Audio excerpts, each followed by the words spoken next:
even as we're on the air right now.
All right. Looking all right. Clicking this button over here first.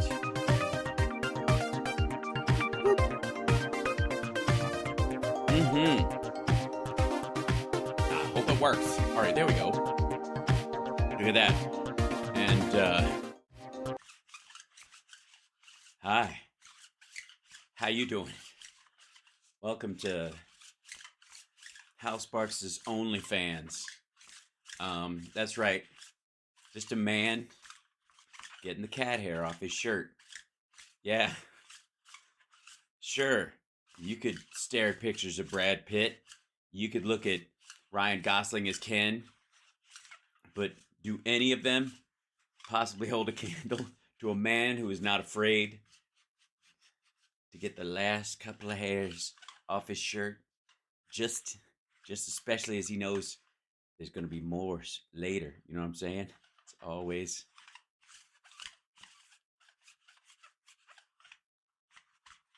I swear to God, I could probably make. You know what? If that was my whole show, I'd probably have 1 million subscribers right now. Honest to God.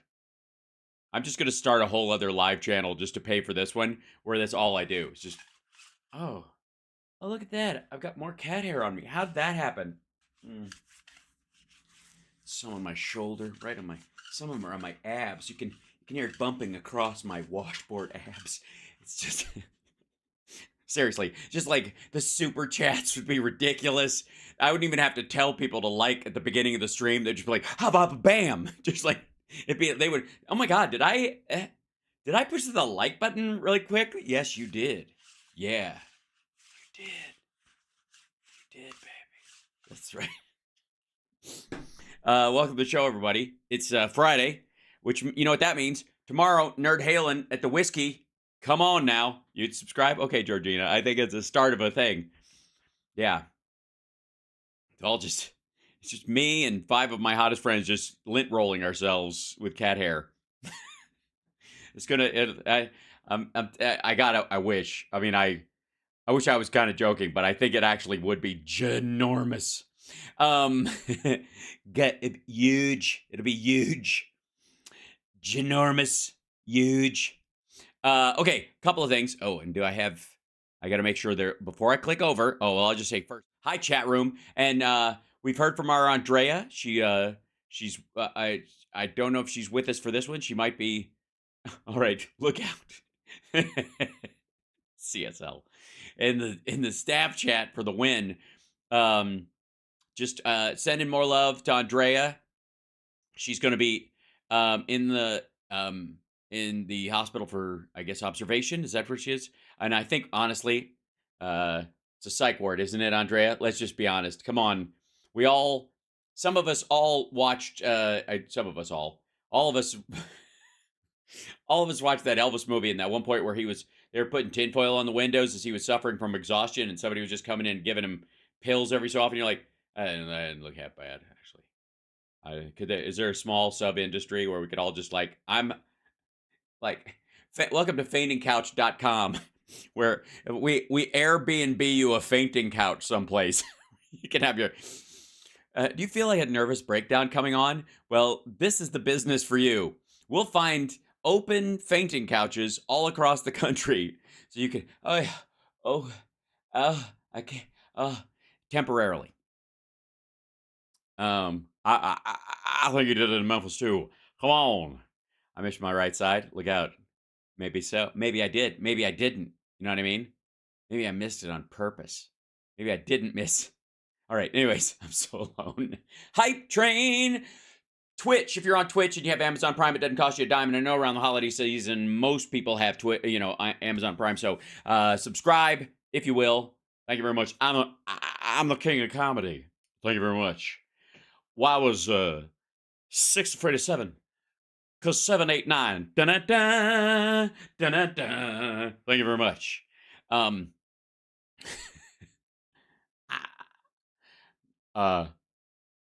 knock. Who's there? Oswald. Oswald who? Oswald, my bubblegum. Na-na-na, na-na-na. All right. Thank you very much. I'm the king of comedy.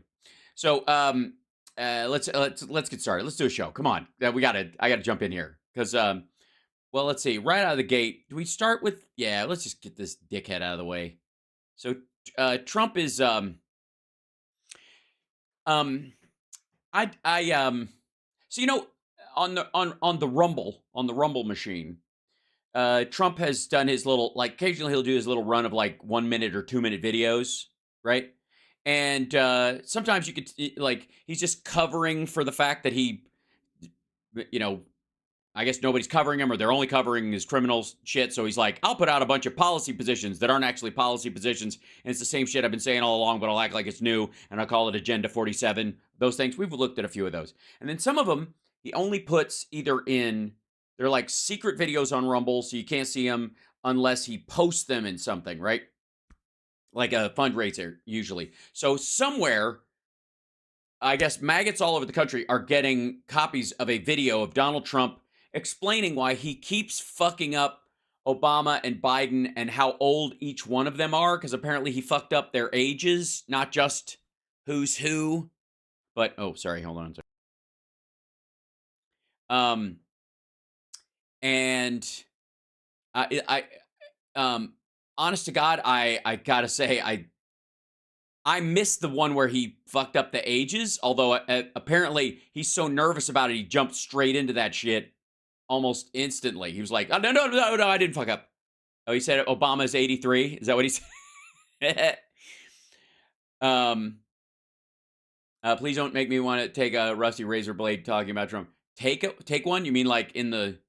Where would you take a rusty razor blade? Drop your shorts and bend over, Mr. Babar. Yeah, we covered the Joe Rogan fuck up on the earlier show today. It was a good time. And welcome back, those of you that can stomach watching a warmonger who really wants to murder, death, and kill him, murder.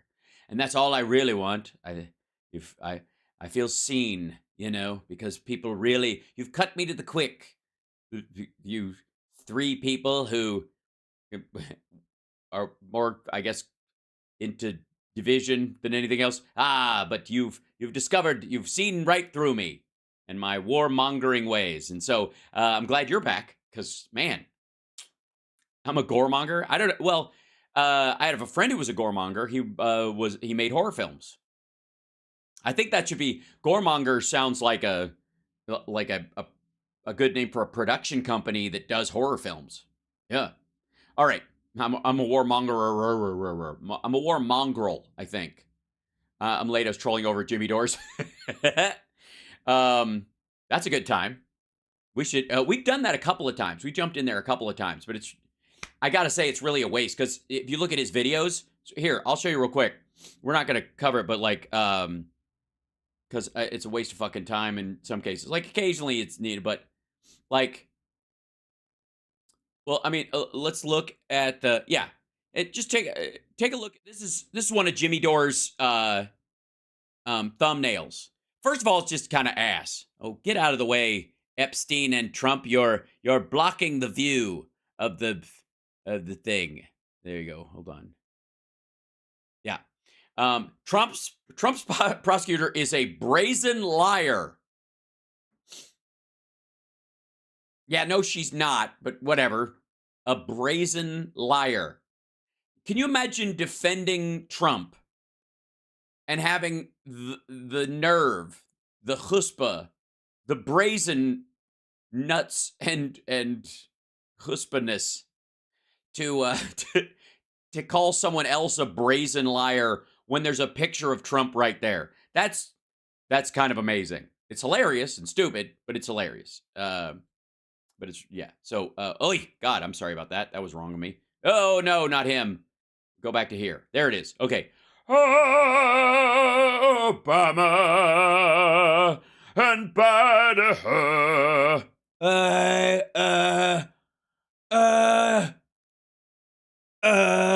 Right. I mean, I don't know what he's saying there. We'll find out. But it looks a lot like, oh. Sorry. Here we go. Now, when Forbes puts these up, it means they're not regularly accessible on his Rumble site, insofar as I know, right? CSL, they don't post them. They don't post these. Ones we have to go to Forbes for are the ones that he sends out in a fundraiser, and so they post them, much to his chagrin, I suppose. But usually Forbes is all about just licking Trump's asshole when they post these things with the titles like Trump ravages Biden's border policies, those kind of things. You know, Trump destroys liberal, blah, blah, right? That kind of stuff. They use that kind of language, and they don't write anything over the screen, which is interesting. But down below, they give them a big, puff headline. Not so much. I gotta say, when Forbes is starting to go, nah. Just in, Trump claims he aced cognitive test, tries to explain Obama-Biden mix-ups. This video is a minute 20. He tried, did he? He didn't try very fucking hard. Tries. In a minute and 20 seconds, he tries to explain the Obama-Biden mix-ups. Apparently, Forbes was not convinced. And I can't wait to find out why. Here we go. Whenever I sarcastically insert the name... Sarcastically. I think it's analogously. It's not sarcasm.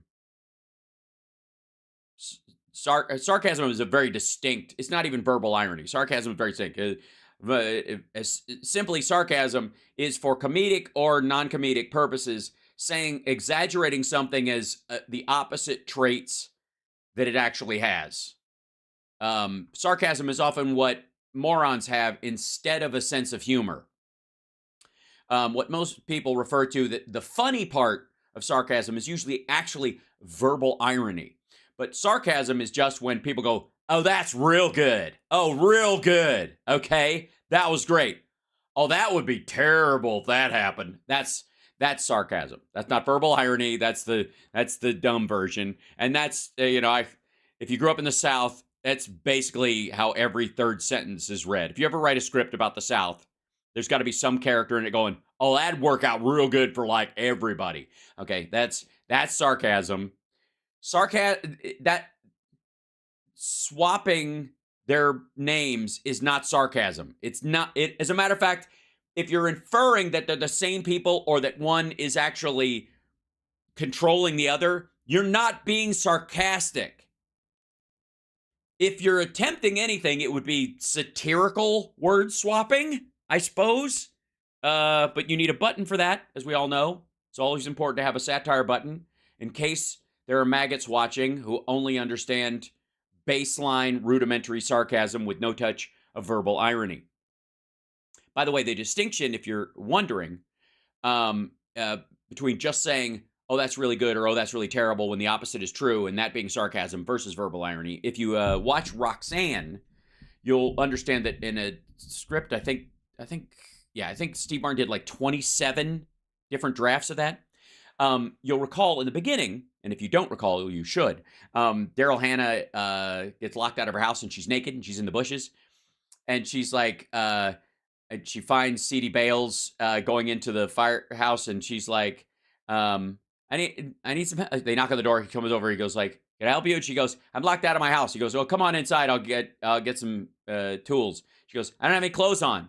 And he's like, I'll be right there. And he goes back in and he goes, hey, you need any help with this? Nah, it looks pretty boring. He follows her home and he goes, would you like a blanket? She goes, no, I'd really like to stand here in the freezing cold. And he goes, I'll get the tools. And when he comes back out, she's like, nobody had a blanket? And he goes, you said you didn't want a blanket. She's like, I was being ironic. He goes, oh, irony. Yeah, we don't really do that here. You see, people snow ski here while smoking dope. So irony's not really a thing. We don't really get it. Like, essentially it was like, I was the last practitioner of it, but I stopped because I was tired of being stared at. That being irony, I would rather I'd rather just freeze to death. Yeah, that's irony, not sarcasm of, that's real good. Oh, that's really terrible. Okay, now you know, that's the important distinction. And it's important because, for the record, this dumbass... Oh, hold on. Go back here. This dumbass actually thinks he's being sarcastic. None of those words apply to what he thinks he's covering for in this. Whenever I sarcastically insert the name Obama, Barack Hussein Obama, for Obama, Barack Hussein Obama, Obama, Biden as an indication that others may actually be having a very big influence on running our country, which is what I'm saying. Yeah, that's totally what I'm saying, except when I get the dates and all the rest of it. Also, if Biden's just following orders, then he's not corrupt and he's not incompetent. Whatever he's doing is the corruption and the incompetence of others. Corruption it has to have at least some level of motive and ability to it. You can't be accidentally corrupt. Ron DeSanctimonious and his failing campaign apparatus, together with the Democrats' radical left disinformation machine, which is a big one. It's a big machine. That's right. Unlike your machine, which is like this big. They go wild saying, oh, Trump doesn't know who the president of the United States is. He must be cognitively impaired like Joe Biden is. No, I know you mean the guy who's president? Names very well, never mix them up, and know that they are destroying our country. Also, and as okay, can I just say for the record, it would really help your case in this fucking stupid video where you're oddly defensive and kind of like, no, clearly not. I didn't make a mistake. That attitude, not helping. But also, 0 edits would really help. If it didn't take you multiple tries to say this simple 1 minute and 20-second statement about how you don't need any help and you're not stupid and you do everything on purpose and you have the best words and they're always in the right order and you know who everybody is and you know who's president and all that. If you could just button that up. And again, it's not live, so just shoot it again, fuckhead. Why would you have to? Why are there edits in this? It's 1 minute and 20 seconds. What? Look, look at this cut to this one, just so they can wedge out. Oh, let me make another thing clear. There is another angle on this so they can cut away without you noticing that he jumps like a fucking YouTuber. Whenever I sarcastically insert the name Obama, Barack Hussein Obama, for Biden as an indication that other... By the way, he says the full name right there. That's a dodge as well.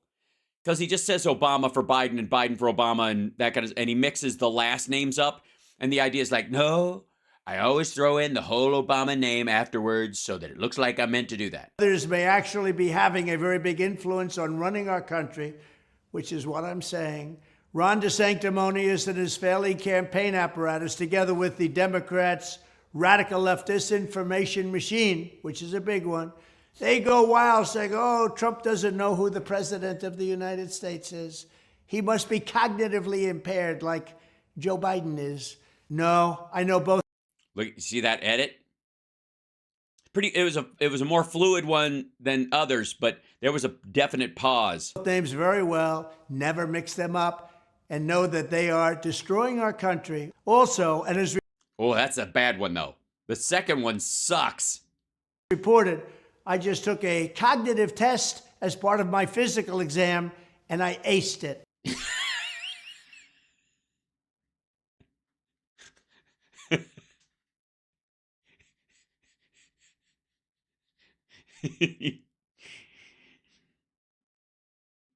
You know, I don't know if his doctor told him that, but one of the signs that you're sundowning is you don't remember you've already said something and you say it over and over again, and also feeling the need to be being defensive in general about your mental state at random. I mean, the fear of losing that grip is what drives you to do it, you know?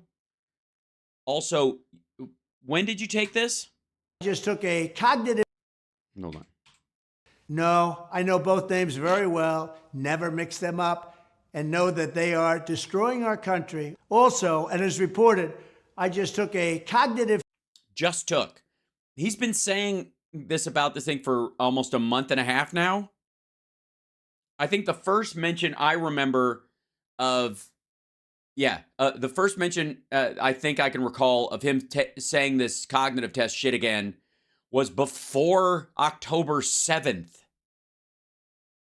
Test as part of my physical exam, and I aced it. I also aced one taken a number of years ago in the White House. Biden should take one so we can determine why he wants to have open borders, no energy independence, a woke military, high inflation, no voter ID, men playing in women's sports, only electric cars and trucks that don't go very far and cost too much.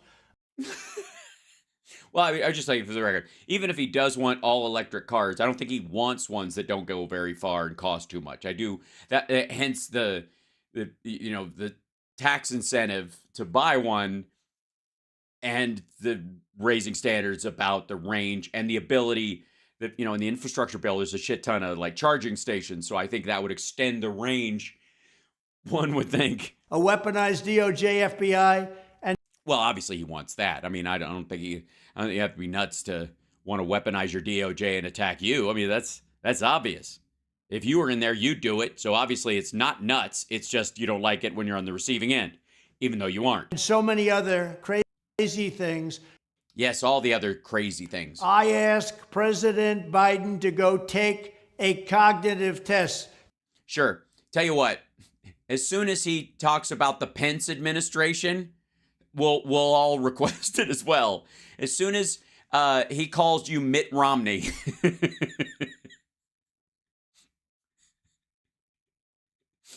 Okay. Anyways, yeah. So as soon as Biden,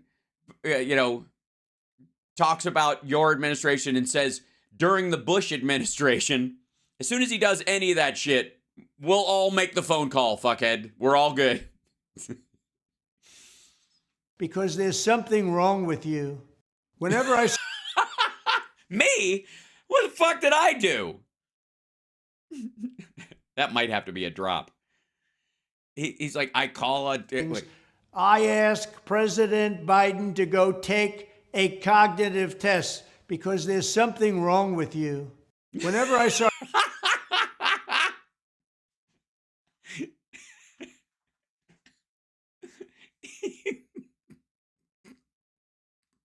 There's something wrong with you. There's something... Oh, God. Oh, my God. There is something wrong with you. I was just saying to Charles the other day, Charles, there is something wrong with you. And he was like, what? I wasn't even listening. I was like, that's it. Thanks, CSL. Bless you. There's something wrong with you. Hey, dipshit. I was about to say, there's no way Biden is watching this, but Obama isn't either.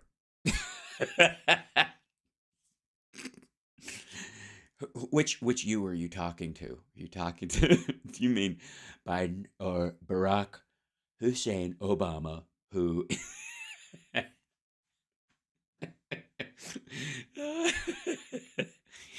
Oh, that's good.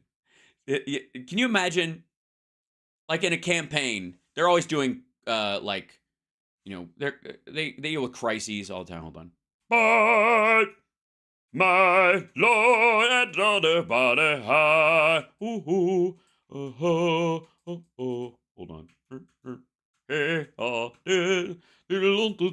hey, he, ooh. Yeah. Sorry, I'm just gonna do that all fucking day. Obama. That's right. Jesus. So, where was I before I started dealing with this jack off? Okay. Oh yeah.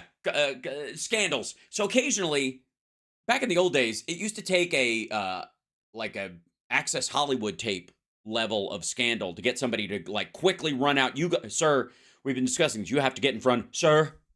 You have to get out in front of a microphone. You've got to settle this, because if we don't put this to bed soon, it's going to dog us through the campaign, sir. This is going to be like aides bumping around you all the time going, we've been working on the statement all night, sir. And they're feeding it to you. And then you walk out the thing and go, I never had sexual relations with that woman, Monica Lewinsky, because in Arkansas, a blowjob isn't sex. And ask any trucker. So anything that doesn't make a baby, sex isn't sodomy and sodomy isn't sex. So anything that doesn't make a baby isn't sex. Your Honor, I rest my case. Right? You'd have to rush out and get in front of the story. You know, and then fast forward to now, and Trump's own people are probably like, we don't have to. Just let it slide. Nobody wants to talk about it. No. And then he's like, I gotta say this. People are gonna think I'm sundowning. I am not sundowning. Nailed it.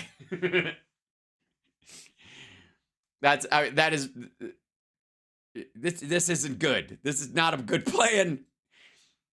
All right, now this one, oh, these assholes, hold on. There was also, is this him talking again, or this them they're talking about his statement? Because this is on Forbes, but it's got one of these kind of pictures. It's very strange. Let's see. Oh, hold on. Do they play some video from him, or are they just using him? Yeah, it's like, law professor breaks down issues with court case kicking Trump off the Colorado ballot. We've already dealt with it. Dealt with this. Listen to me. We've already dealt with this. I wish I had a second angle so I could take all those word flubs, because people will think I'm losing my mind.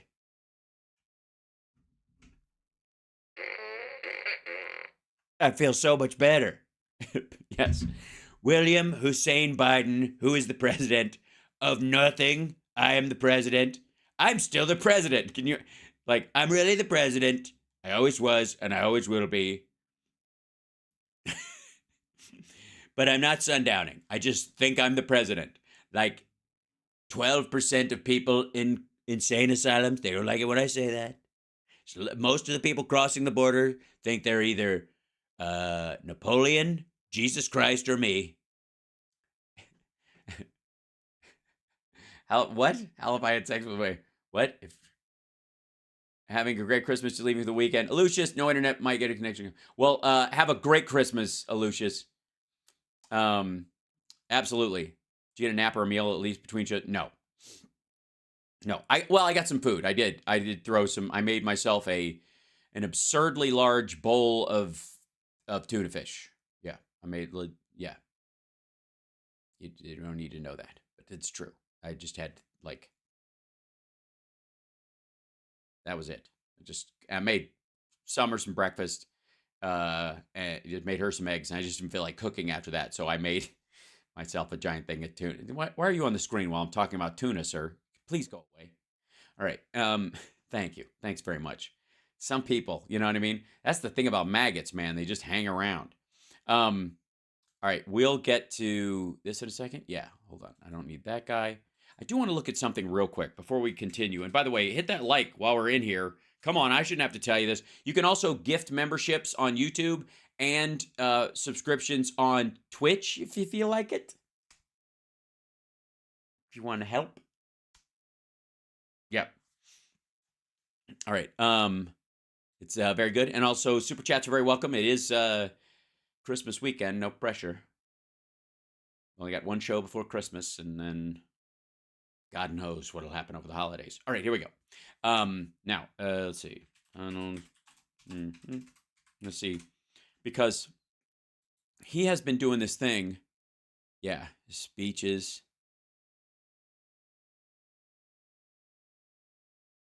Yeah, okay, so I think the last one we got is, oh, God. Fucking hell. This is, I don't know if we saw this one at CSL. We may have. He looks like shit in this one. Good Lord. This one's called Biden Attacks Democracy. This is his other defensive thing. Good Lord. Look at that. Ugh. Joe Biden and the radical left Democrats are trying to pose as the defenders of democracy, but in fact, they're the ones destroying our democracy. Yeah, I'm not doing it. You're doing it. You're doing it. I'm doing it. Yeah, I think it is. Crooked Joe and his henchmen have tried to shut down free speech with a massive government censorship operation to silence their critics. No. Otherwise, even you wouldn't be able to be on the internet, which is forever. They're putting Douglas McKay. Oh, yeah, that's where we talked about McKay. That's right. Because it's Douglas McCrary, right? Like he gets the fucking, he brings up this supporter and he fucks it up, and it's not even. Ugh. Ugh. Yeah, Douglas McCrary is the guy. And he fucks up his name. You know, very special guy, good friend of mine, somebody I care a whole lot about. Douglas McCrary. Douglas McCrary. Douglas McCrary Hasty. We're so close. He's family, and he's a Trump collector. He's got like 65 NFTs. Douglas McKay, right? No, Massey's the other guy. We covered this before, but anyways, he just looks like shit. Speaking of looking like shit, we haven't covered our dear friend Greg Kelly, the most miserable man on the internet lately. And there he is. I'm shocked. I don't. This is a long one, so I don't know that we'll cover all of this one because who needs this much Greg Kelly in their life? But Liz Cheney has a book out called Oath and Honor. Oath and Honor. Liz Cheney's silly, weird, creepy book is the title. Holy shit of his segment. Liz Cheney's silly, weird, creepy book. It's literally, it looks like every other, like, congressional book you see that either does or doesn't have a picture of the author. Like, whatever. Liz Cheney's book is a threat to democracy. Now, in all fairness, Greg believes that of all reading. So, it's not personal to her book. But here he is, Greg Kelly, the most miserable man on the internet. One day, Tim Pool strives to be as constantly butthurt, as Greg Kelly, but I think he's got a long way to go. Somebody had to do it.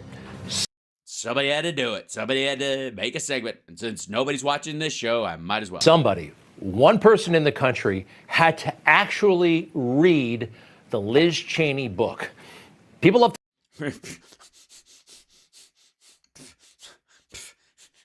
You mean unlike MTG's, which no one actually read? to buy it. Actually, it's the #1 best-selling book in the country. What? And it is? I don't even know what the... People are just buying it to make you look like an asshole. And little did they know, you don't have to buy a book for that to happen. He always looks like an asshole. I mean... But nobody actually reads it. I have, and let me Jesus Christ. Okay. Dig in, asshole. And by the way, I don't believe him. I'll tell you something. It is a silly, weird, creepy book. With no centerfold. I was very disappointed. The words are really small. And some of them have like, I think 3, sometimes 4 like elite syllables. And this just might be a threat to democracy, actually. Is they like to use that phrase, Liz and her friends, they're the threat. Oh, Her friend, is it written, was this book written by Liz and friends? by the way, they're also incredibly boring at times. You tell me, did anybody run out and buy this book after watching Liz? It was just obvious that we cannot survive as a nation if we have a president who's going to unravel the foundations of the republic. He himself is trying to unravel democracy. People need to take seriously and literally what he's saying, which is that he would, in fact, unravel our democracy, potentially terminate the Constitution. It's a risk we can't take. Once we get through this election cycle and we... Yeah. Again, you're mix and matching stuff from when she was on the committee to when she's pushing the book and when she's not pushing the book. And by the way, she does have a lot of details, I would presume, that are in there. Otherwise, it wouldn't be a threat to democracy, that shares some of the stuff that was in the committee hearing. Defeat Donald Trump. I think there's clearly a huge amount of work that has to be done to restore, to right the ship of our democracy. Oh, my God. Yeah, she's not compelling. Jesus Christ. But thank God you are. I mean, you're lightning in a fucking bottle.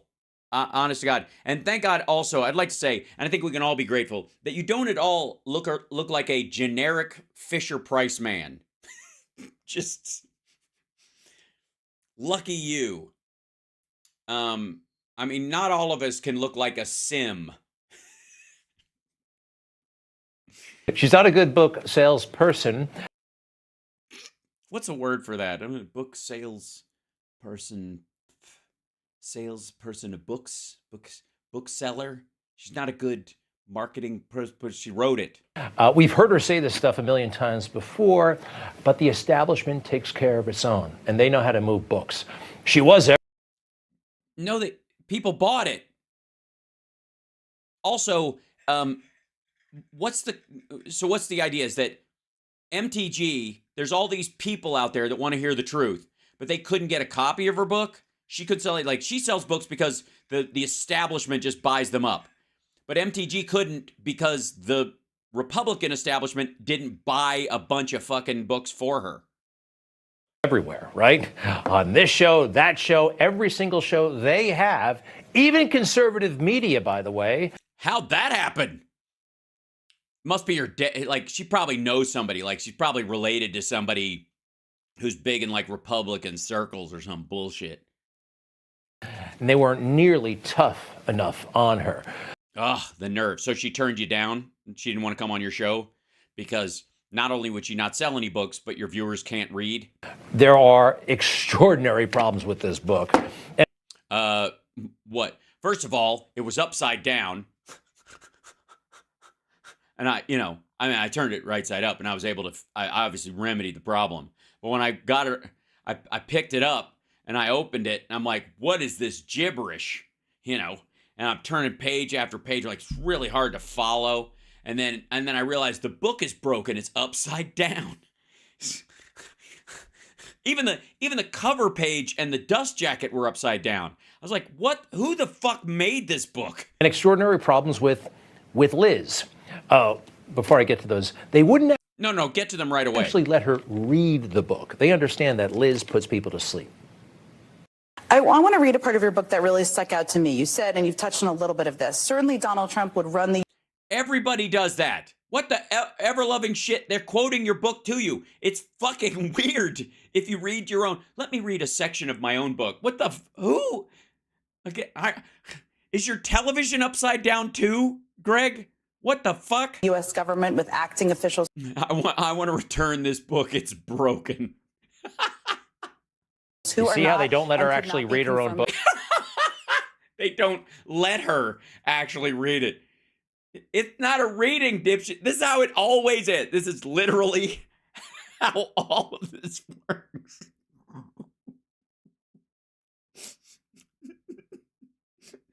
Tonight, on a very special Jen Psaki, a reading.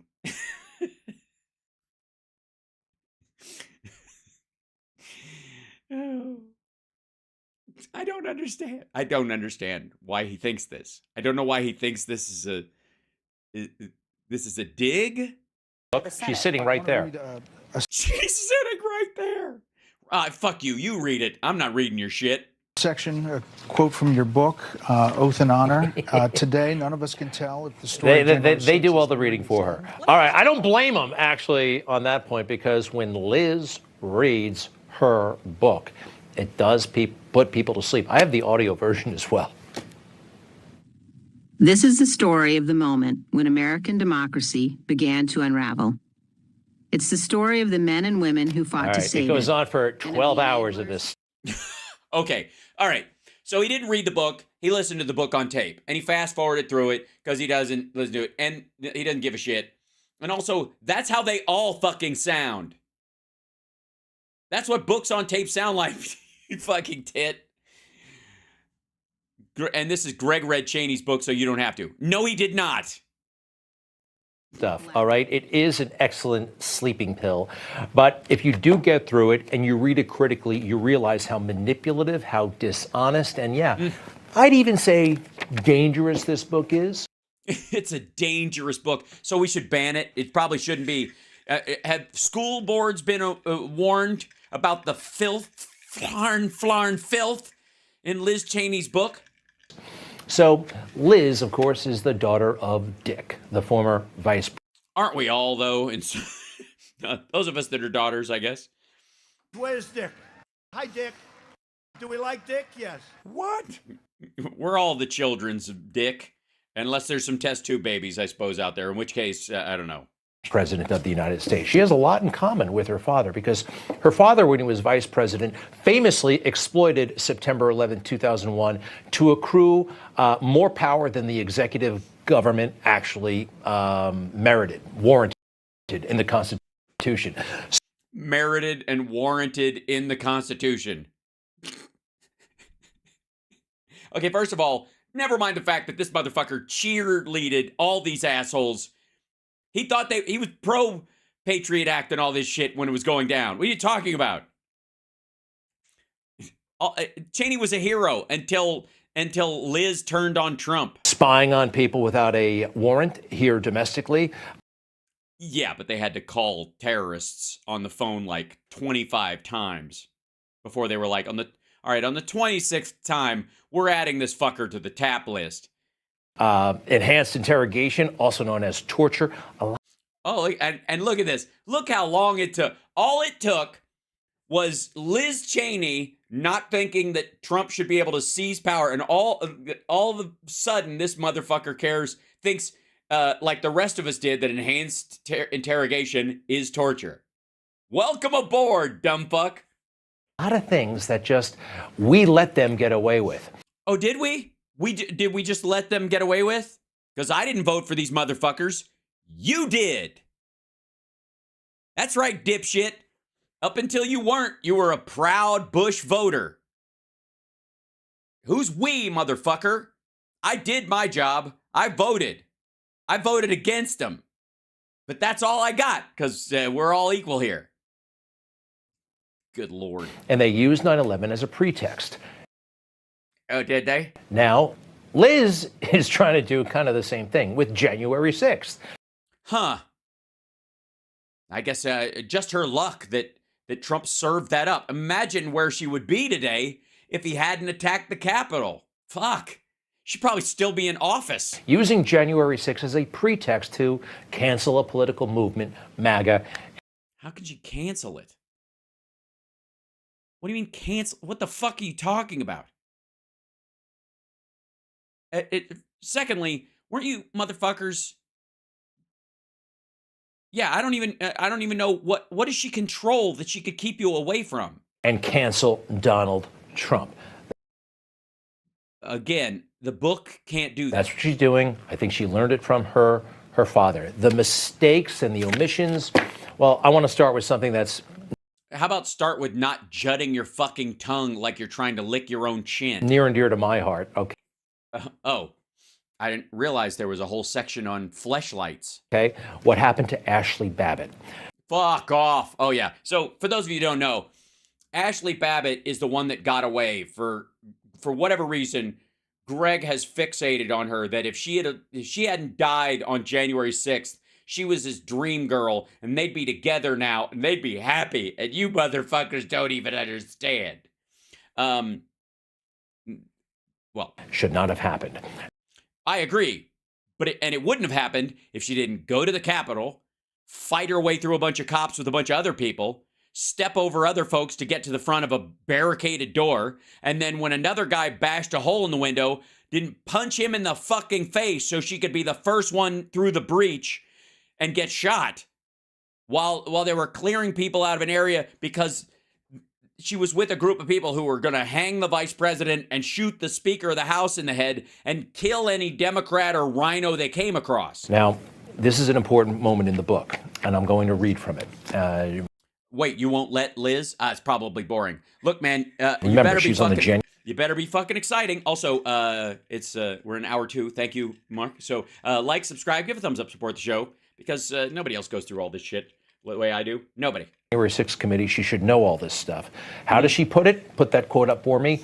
3 members of uniformed Capitol Police were forced to withdraw, leaving only a single plainclothes officer standing between the violent mob and members of Congress.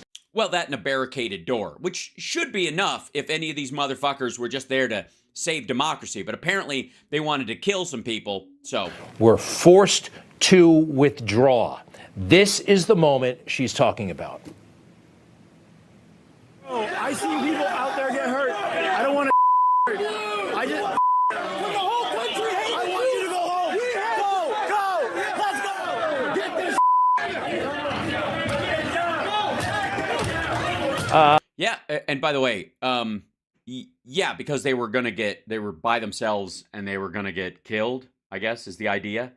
Now, by them moving, is that one of those moments where the feds like tricked MAGA people into attacking? You saw that. I saw that. Did you see those cops walk away and you see them standing over there like they're on a coffee break? Were they forced to withdraw? No, they weren't. Ashley Babbitt. Well, they thought it was futile. Essentially, they moved out of the way because they thought the people were being cleared and that the door was barricaded. These assholes weren't going to get through. And then suddenly, one of them actually managed. Is about to be killed. Here comes Officer Byrd, Lieutenant Byrd, and he's about to shoot Ashley Babbitt with police officers standing right there. Right, and you can see a drawn firearm. Can you not? Can you see that guy has a drawn firearm? And you're going to come through that window when there's someone on the other side who deserves to be there, has a drawn firearm. They weren't forced to withdraw. Let me see those guys against the wall one more time. Forced to withdraw. That did not happen. They were. Well, yeah, they did, because everybody was threatening them, and they're like, I don't want to have to beat you up, but I will, or whatever. And everybody was like, look, there aren't enough of you guys to stop this, so get out of the way. We're clearing the hallway. You'll be all right. He can hold it. The door's going to hold. You guys need to be someplace else. Get out of there right now, because eventually that will be a dead area anyways. It won't matter. They just did it too early. Not forced to withdraw. They chose to withdraw for reasons we still don't know, because the January 6th committee. Here's an idea. I would guess one of the reasons why they might withdraw, fuckwad, is because they were outnumbered 20-1. And these people had already shown that they would beat cops and crush them between doors in an attempt to get through. And if they didn't want to draw down with deadly force on this side of the door, but they had set a standard of an establishment. And by the way, if they were going to get through, let's say they get through on top of the cops, this guy's going to have to shoot. And so you guys are going to have to clear. If these fuckers start coming through this glass, any of them, I got to fire, and you guys are in the line of fire. That's why they went down the steps. Was a farce. There are some other things here. Yeah, you're not going to show the part where the other guy breaks the window and she punches him in the fucking face so she can be the first one through. Some are serious, some not so serious, but this Yeah, or unserious. Like bothered me as well. Although Chris Miller had briefly been placed in charge of the National Counterterrorism Center, he had never managed anything close to the scale of the DoD, Department of Defense. He was quite possibly the least qualified nominee to become Secretary of Defense since the position was created in 1947. Talking about the acting Secretary of Defense, Chris Miller, appointed in November of 2020, and this guy was totally qualified to be the Secretary of Defense. Oh, yeah? He had military experience, special ops. Yeah, everybody who's been in the military is not automatically qualified to be the defense secretary. Operations experience. He actually fought in wars. She went out of her way to portray this guy as in over his head. You know who was in over his head? Dick Cheney. Zero military experience. Yeah, hey, you know who else had zero military experience? Huh? And by the way, it ain't Biden, because I'll even count him as a family member of someone who served. Because family members of people who serve do have a certain degree of military experience in terms of they know what they go through. They can understand what the families of people, you know, and what our military servicemen and women go through, right? They might not know tactical shit, but they know what the life is like. They know what the experience is, you chintzy shit. You know who else didn't, though? Trump. Yeah. And he would disown his kids if they joined. He already said so. And he went to the Pentagon, not after getting out of the military, but getting out of Congress. He was a congressman for 10 years before becoming Secretary of Defense. For her to say that about Chris Miller is... Yeah, but he was on, like, I believe he was on Foreign Affairs. He was on the National Security Committee. Disgrace. And the people he appointed, his closest advisors back in 1989 and 1993, Pete Williams, Paul Wolfowitz, civilians, guys with zero military experience. And that, for the record, we have a civilian, most of the time, and depending on the defense secretary, like the Joint Chiefs are often military guys, but the defense secretary is often a civilian because we have civilian control over our military. It's one of the things that sets us apart from some of those, what are those countries called? They're a third ninth world country, right, not a third the world ninth country. world A ninth countries. world brings me to Kash Patel. You know Kash, great American, a Totally great. Totally great. And not at all fucking weird. lawyer, a patriot, and an expert. Worked for Devin Nunes. An expert who worked for Devin Nunes. So if you're going to tell me he doesn't have battle experience. This is what she says about Kash Patel. He's an idiot. Kash Patel was appointed on November 10th to serve as Chris Miller's chief of staff. As far as I knew, Patel had no military experience. He had never served in any capacity at the Defense Department. But Patel was a Donald Trump loyalist. The president had reportedly attempted to appoint Patel to several other positions throughout the government, including as deputy CIA director and deputy FBI director. Here's the important part. Only to meet strong resistance, including threats of resignation, from the agency professionals who would have had to work with Patel. This is interesting, and I have to emphasize it. This is a tool of the swamp, a tool Tool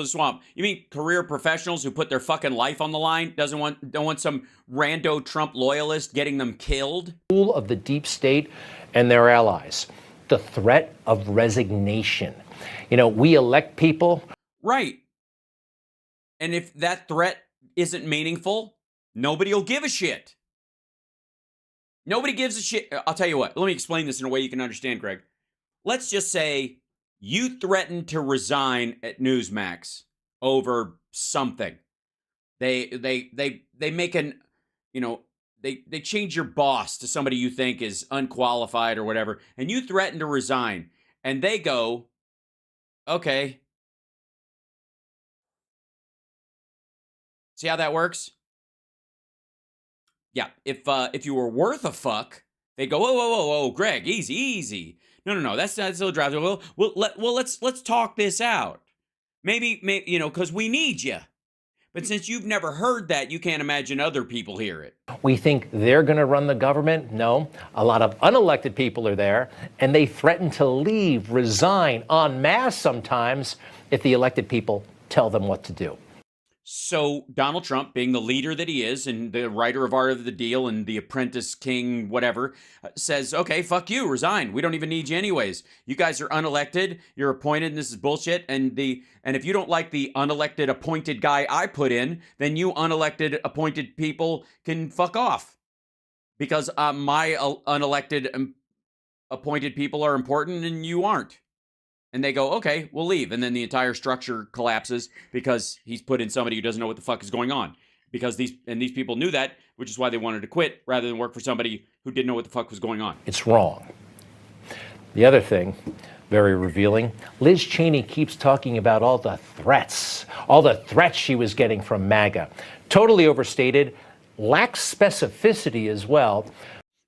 Well, for legal reasons, one would guess. She didn't tell you which door they were threatening to come in and the problems they'd had with the back door lock and how that made her really concerned that, in my house, Chapter 7, the weak security at my country home. Oftentimes, as I'm making coffee in the morning, I look over at the kitchen window and go, it wouldn't take much. All the other windows in the house are very secure, but a credit card, a buck knife, shit, a hat pin could get you into that window, and then right next to that window are all the knives. And then I finish my coffee and go back to sit down in my room where the door faces out onto the eastern lawn, where at night I can't see shit.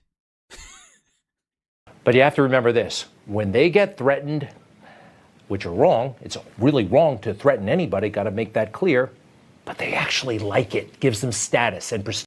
What? They, level death threats against me, my staff, my family. Calling me and threatening to kill my family. What is, by the way, this is about Liz Cheney. Who gives a shit about Swalwell? And this is true anyways. Why does it give you status? Sometimes I get these calls. I'm frankly just tired of these threats coming anonymously to us. Recently, someone said that they were going to rape and kill my children, and they were using the language that Kevin McCarthy was using. Right, Kevin McCarthy. The English language, nobody should be threatened, but they like it because then they can get security detail. No, when you have a security detail, you can't fucking go anywhere. It's a big impedance. I'm guessing a lot of these people would rather they be able to go to a fucking restaurant without someone having to clear the goddamn place. They can get people protecting them. And Liz Cheney, here she is with some, I think these are Secret Service members, right? She put this picture in her book. The message is, look how important I am. Hey, wouldn't you like to be? No, it isn't. She gets along with her security detail, but the fact that she has to have them is your fucking fault. Oh, God, this is so stupid. It's just so stupid. I can't do that much stupid in one fell swoop. Can we at least have some Schadenfreude? Schadenfreude? I just want to have a little bit of Schadenfreude. Can we enjoy that? It's a short little clip of Schadenfreude. You guys mind if we have a little Schadenfreude? Hold on, let's see if I can. I don't know if I'm pronouncing it correctly. I think, let's see. Yeah, here it is. It is, hold on. Oh, that's why. It is pronounced Schadenfreude. Schadenfreude. Shit on, we say it in the Tolkien. We say shit on Frodo, which is a reference to the Tolkien novels, But the shit on Frodo that the people get when they're like, aha, it happened to you, but did not happen to me. Not at all. I want you to know that.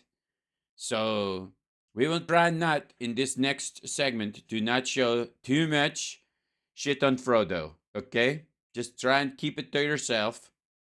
It's very important. You think this looks weird? You don't like my bald-headed Frenchman? You bigot? Be driven to work. Shut the fuck up, Greg. We're not listening to you anymore. We want to hear from someone who everybody likes. America's mayor, which I don't know why. Perhaps someone can explain to me. This is, people call him America's mayor. And I'm like, what? Why would he be America's female horse? What makes him America's female horse? Is it because America, with its giant cock freedom, someone has to take that giant stallion cock, you know? And so, you know, they need America's mayor to be there already, all night long, rode hard and put away wet. America's mayor. That's true. He's more like America's hare. He's like a little rabbit, you know? He's a little lapinasol. Galgon. All right, here we go. Now, let's see what he has to say. I'm very curious about these things. And some people say I look like a French sympathizer during World War II. Fuck you. I'll have you know, I am a Quebecois UFC instructor. I don't teach the fighting part. I teach the hygiene part because it is an unfair advantage to be stinky French during a fight when grappling is involved. That's why I ultimately had to shave my head, because the stench was giving me an unfair advantage in the ring. And by the ring, I mean that circle around the tube. Former Mayor Rudy Giuliani, New York mayor, filing for Chapter 11 bankruptcy. That's wonderful. Chapter 11 is my favorite chapter of The Art of the Deal, you know. It's almost as good as Chapter 13, which is blank. Just for the record. Bankruptcy today after that. Why is he squinting? That despicable defamation ruling, ridiculous. Oh, terrible. It was an absolute attack on the freedom of freedom. Ruling ordering him to pay $148 million in damages. He clearly does not have, which you can tell from the man cannot even afford dental floss. Two Georgia election workers, just a ridiculous amount of money. Oh, say ridiculous again. It is one of my favorite. You know, many people do not know this, but all the pretty words in English come from French, you know, and all the ugly words come from German. So the example I like to give is shit is German, poop is French, you see? And, you know, whereas like strike is German, you know, it has the German strike, you know, but, you know, or even, you know, slap, you know, it's a little more French, slap, you know? Slap. A strike is very bad, but slap, you know, it can be a little sexy if you do it in the right place. You know, a little slap here and there, kind of, you know, a little slap and tickle, as it were. His political advisor putting out a statement regarding the bankruptcy filing, saying... Let me read this for you. Giuliani's statement regarding bankruptcy. By the way, bankruptcy is one of the few combined French and German words. With bank being very German, but ruptcy being very French. So you put these together and they do like this business. Which I love. I was very excited. Okay. The filing should be a surprise to no one. No one could have reasonably believed that Mayor Rudy Giuliani would be able to pay such a high punitive amount. Punitive. It should be a surprise to no one. No person could have reasonably believed that Giuliani would be able to pay such a high punitive amount. It's pronounced punitive. Punitive. Chapter 11 will afford Mayor... Oh, you're going to continue. Will afford Mayor Giuliani the opportunity and time to pursue an appeal while providing transparency for its finances under the supervision of the bankruptcy court, to ensure all creditors are treated equally and fairly throughout the process, which means there are a lot of people in line and he doesn't have any money. Mayor Giuliani the opportunity and time to pursue an appeal while providing transparency for the finances under the supervision of the bankruptcy court to... Look, I understand. Look, sometimes I mess up when I'm reading, and because it's the first time I'm seeing it. But this is your show, asshole. Okay, you put this show together. You talk to your producer before the show. You got this statement. They're putting it on screen. You don't even have to pretend to read it quickly. You know, naturally, you can hold the paper up to your fucking face, you know, and say, read it exactly as it is. You don't have to fuck around. You know, it is there. It's fine. You don't, why can't you have, you've seen this before. You've seen this before. Ensure all creditors are treated equally and fairly throughout the process. Which is very funny. It's the funniest part of the whole state. Process. That's the statement. The mayor joins us tonight, back on with us. It's good to have you on. Yes, it's good to have on someone as broke as Trump and as ugly as well. Explain the reasoning for this. Obviously, for the record, what the fuck is going on his background? Like, we know this is Rudy's soon-to-be ex-apartment with the glory hole right behind him. What the fuck kind of chaos, like Shanghai in a fucking Christmas globe bullshit is this? You're supposed to have kind of a real cityscape. I don't know what the fuck this is. It looks like somebody layered 9 background still frames from Ghost in the Shell. It's a fucking mess. was it just out of necessity? And where's your head at? Sure. I think we all know where his head is. Drop your shorts and bend over, Mr. Babar. Moon River. Remember. Sure. I mean, if you think about it, You should. this is, I'm very hopeful it's going to be, the entire case is going to be reversed, but I can't be sure of that. Yeah, that's true. That's true. You cannot be sure of that. And then the judge, in one of her usual acts of complete bias and acting completely inconsistent with the way an honest and decent judge would advise. Well, I mean, I think she would argue that you're not an honest and decent person, and therefore she was reacting reasonably. Advise them to not comply with the 30-day rule, but to go after my assets immediately. Yeah, I think that's a good idea. Yeah. Now, why she's giving advice to people who have 9 lawyers, including Wilkie Farr, which is one of the largest. Oh, she's not giving you advice. Just for the record, she's not giving them advice.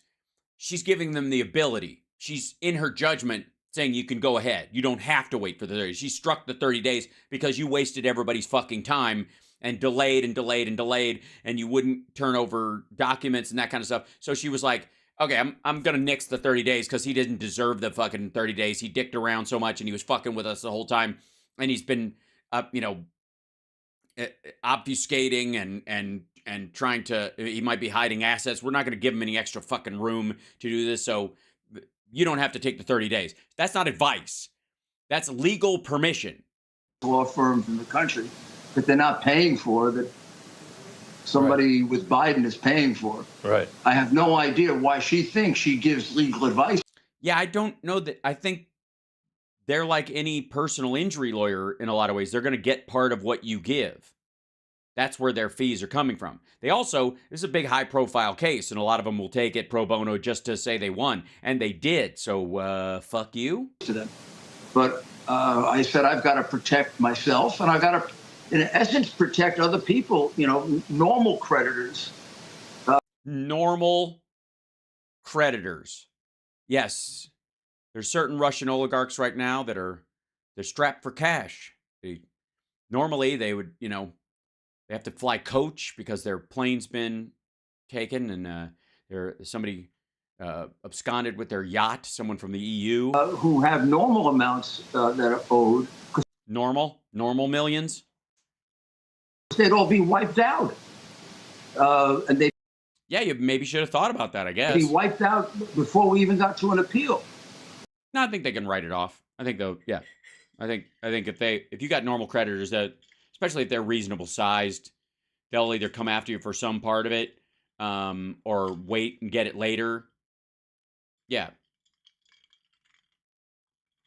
Go after your weird European security company, maybe. How do they even get to? I mean, go into bankruptcy. How does this even work? I gotta tell you, I haven't been following this at all, Mr. Mayor. Or should I call you John? Because your body is a wonderland. What is that? Who are you again? If you take away that judgment, I'm actually a pretty fortunate guy. I've got a decent amount of money. I'm not Not for long. bankrupt, but with a Wait, what? fortunate guy. I've got a decent amount of money. I'm not bankrupt. You just filed for bankruptcy, you fucking dickhead. You just filed for bankruptcy. You filed for bankruptcy. What a fucking, what? How? Oh, what the shit? But with Yet. the 148 million, I'm destroyed. Well, it's. Sorry, can we just hear that one just to enjoy it a second? With 148 million, I'm destroyed. It's sad. Well, I still don't understand where they. I don't know. I still don't. What happened? What is this? I mean, you'll have to forgive me, Mr. American. I'm not in the news. I haven't been following this honestly, and I'm not a deep thinker, and it hurts. Like this amount of 148.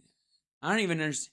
Is that 12 times 12? It's been a long time. How they get that amount? I mean, tell us again. How much were these two women were looking for a fraction of that?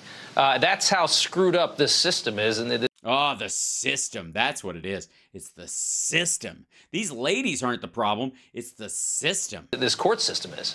Oh, the court system. That's the worst of all the systems. The court system. Ugh. They made it up because I got a trial that to call it unfair would be generous. I never got to put in a defense. All right. You chose not to. You didn't. You didn't, asshole. You didn't. You did not. You didn't. I was basically told that if I testified to my defense, I'd be held in contempt. No, you weren't. If you testified to your defense and continued to lie, this is so fucking stupid. I don't know how anybody listens and goes, wait a minute, how? How would they hold you in contempt if you're telling the truth and you can prove it? This judge does like to put people in prison. For lying, which you would not have been able to take the stand without doing. How is that her fucking fault? She's the one who told the other judges they weren't giving the January 6 people enough time. And I agree. And they they agreed with her as well. She's made several out-of-court speeches about her utter contempt for Donald Trump.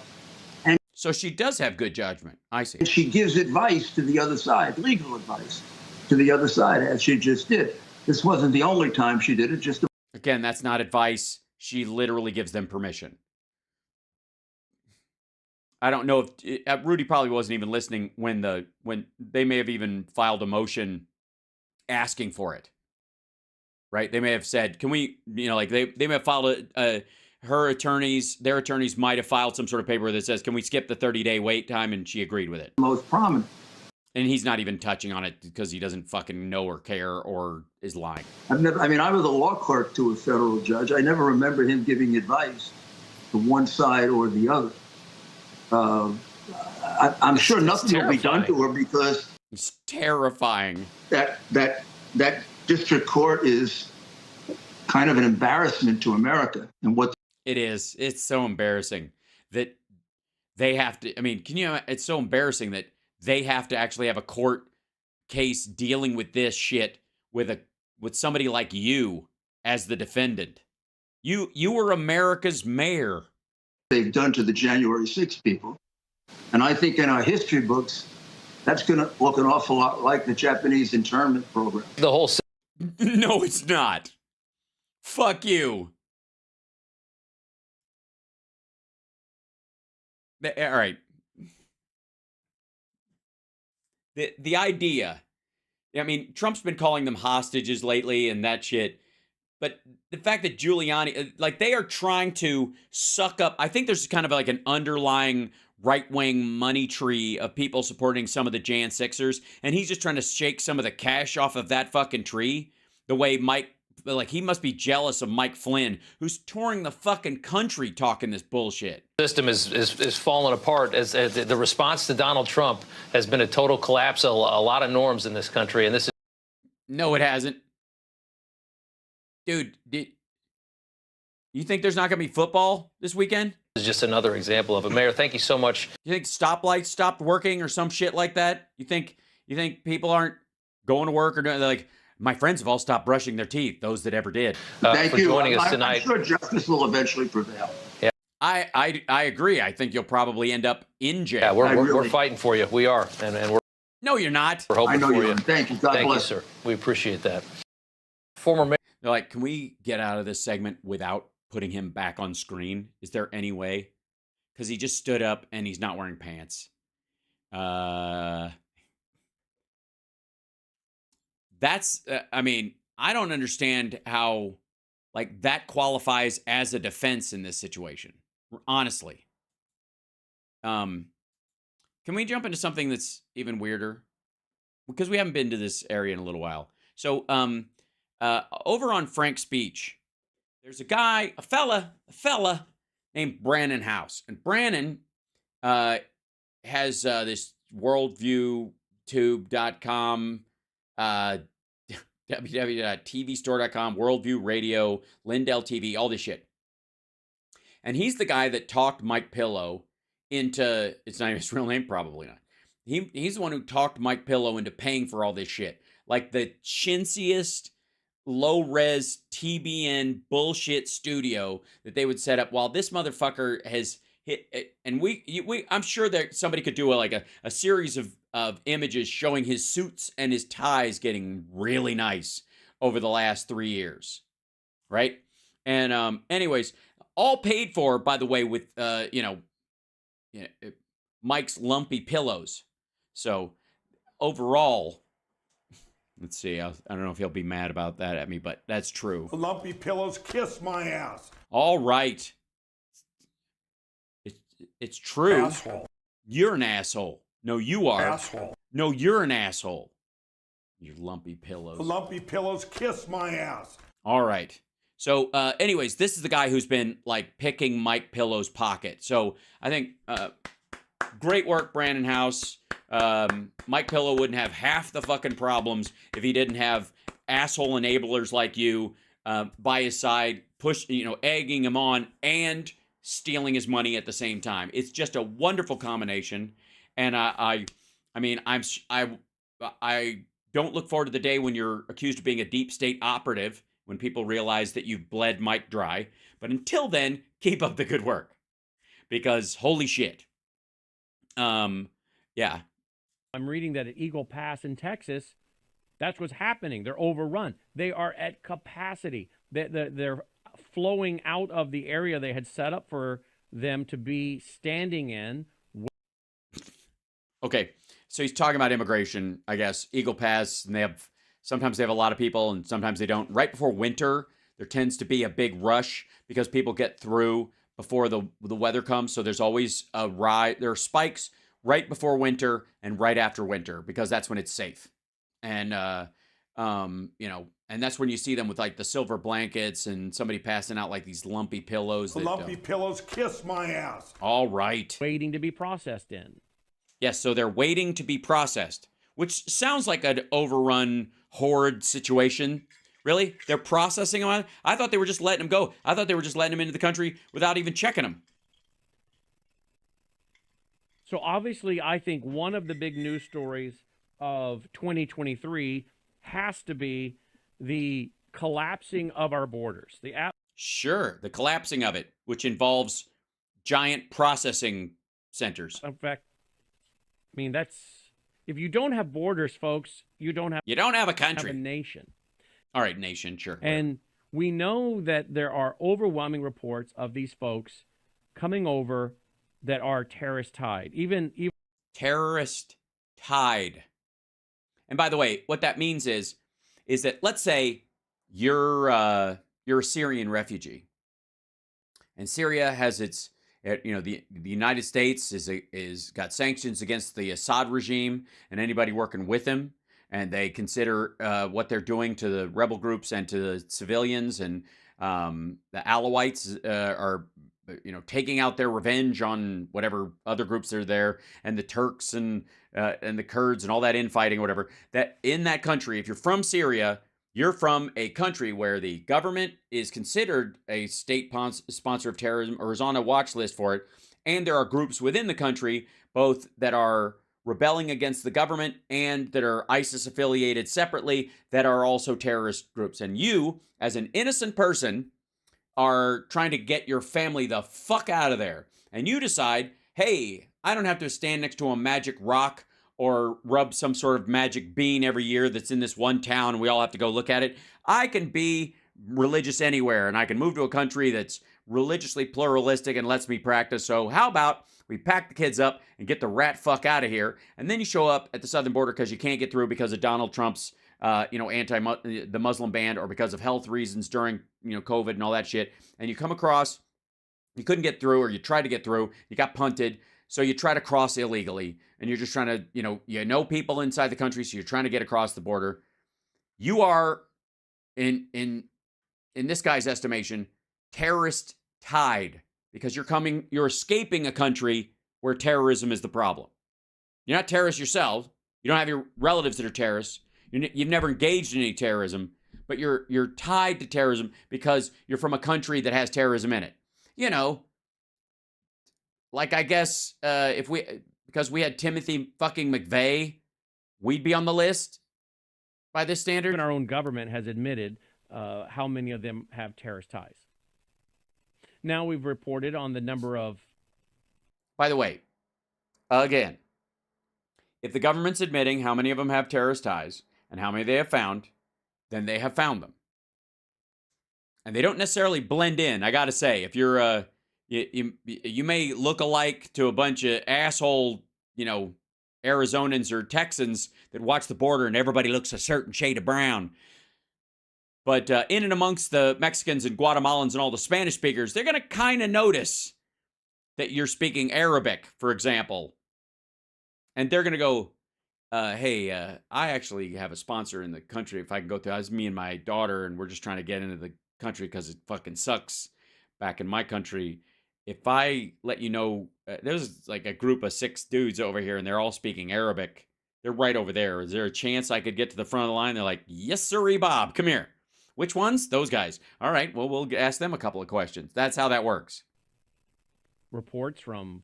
Because, again, who breaks into a country, especially as an economic migrant, and goes, I don't care if there's a terrorist next to me who's going to blow the shit up. I don't shop at shopping malls or go in buildings or ride buses or trains or airplanes. Get the fuck out of here. 5 or 6 U.S. senators, that explosive devices the size of small cannonballs have been found on the border. Now, the size of small cannonballs. Now we're getting reports of EIDs. Those are the same things. Showing up on the border. We have reports of government whistleblowers and other... EIDs, though. You mean IEDs? Improvised explosive devices? Or is there EIDs? What is it, like erectile intellectual dysfunction? It's where your dick is stupid? Border Patrol guys. Yes, they're IUDs at the border. That's what it is. Interuterine devices or whatever. They're like, you can't come in here and have a baby with an American and become a citizen if you got one of those things in. So you got to kick it out on the other side of the border, I guess. Saying that there are explosives that are being found on the Mexican side of the U.S. border. Okay. So how many of those have made it into the U.S.? Well, none. All the ones that were found on the side of the Mexican side of the border, none. Also, if you're a cartel member, it doesn't make sense to blow up your fucking... As a matter of fact, it might be the cartels that are stopping these assholes from doing this shit or turning them over because you can't sell drugs to dead people, fuckhead.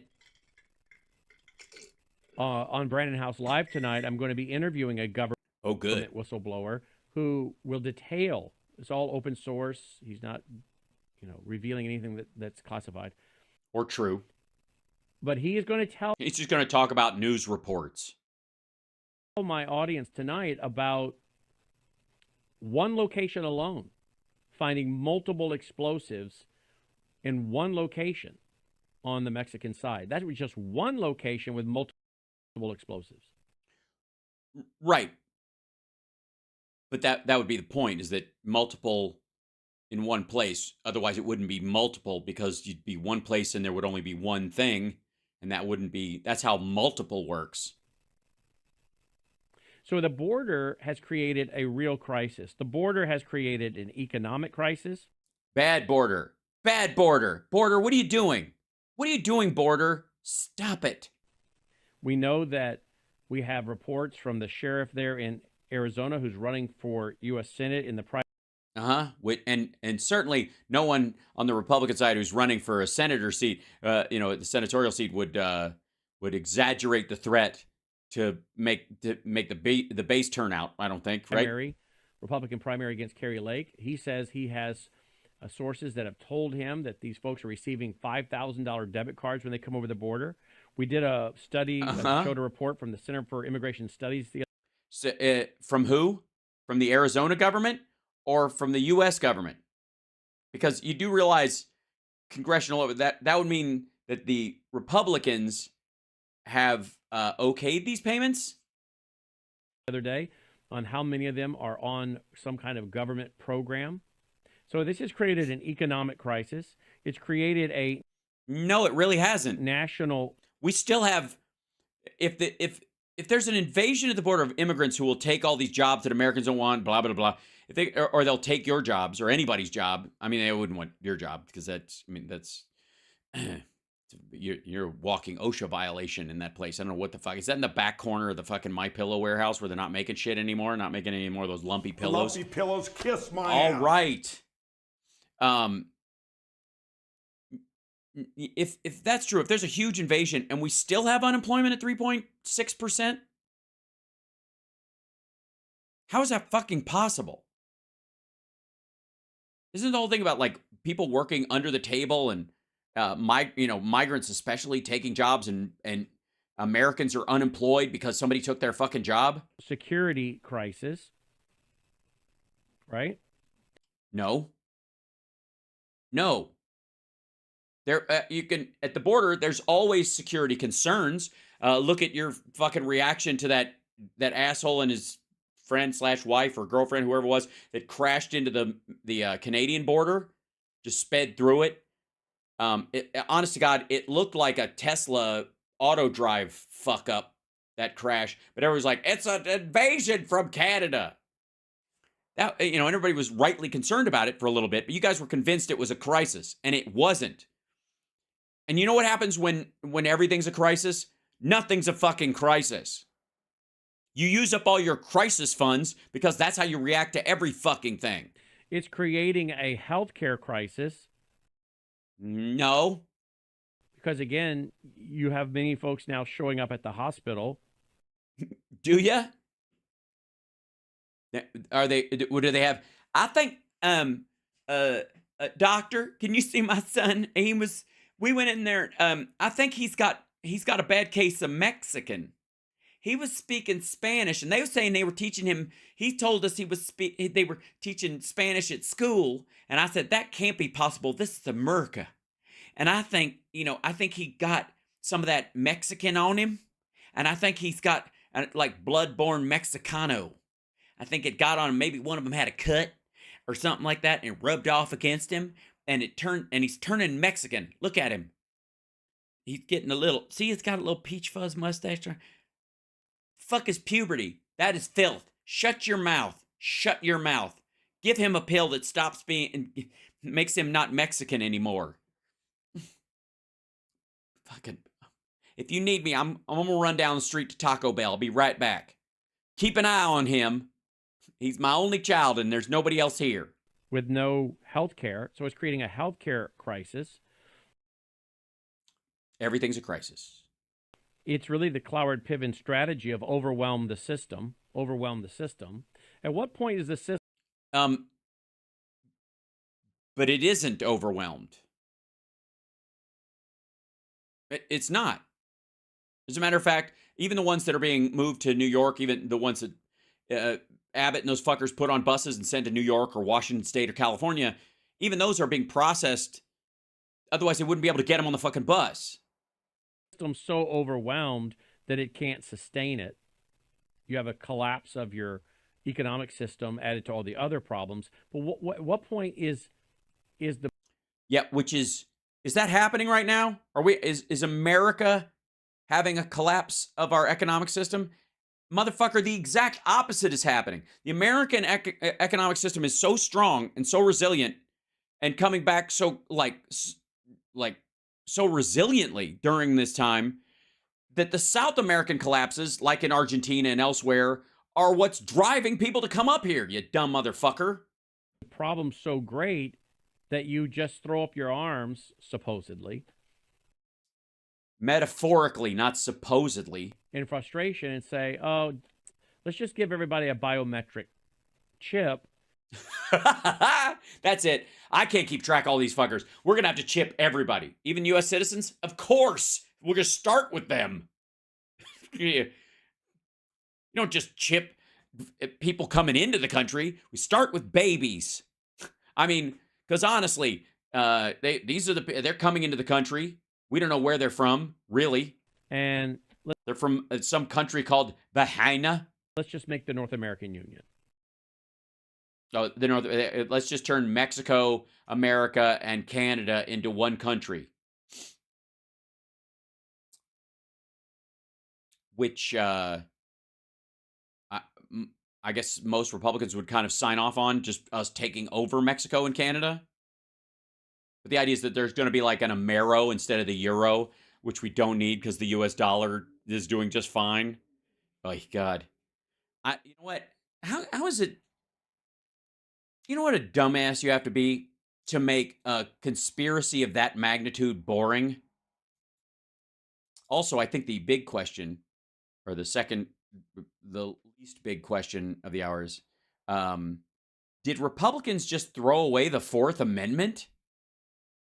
That's the real title of this. Ladies and gentlemen, Glenn Beck. You're watching House Sparks Mega Worldwide. Like, subscribe, thumbs up, give us a like if you could. Let people know we're here. This is Glenn Beck. Let's see. Is it? Yeah, this is a bit long. I'm gonna split this one with this one as well because these are about 10 minutes apiece, and we'll just do part of them because they're both going to be equally stupid. Thomas Massey, welcome to the program, sir. How are you?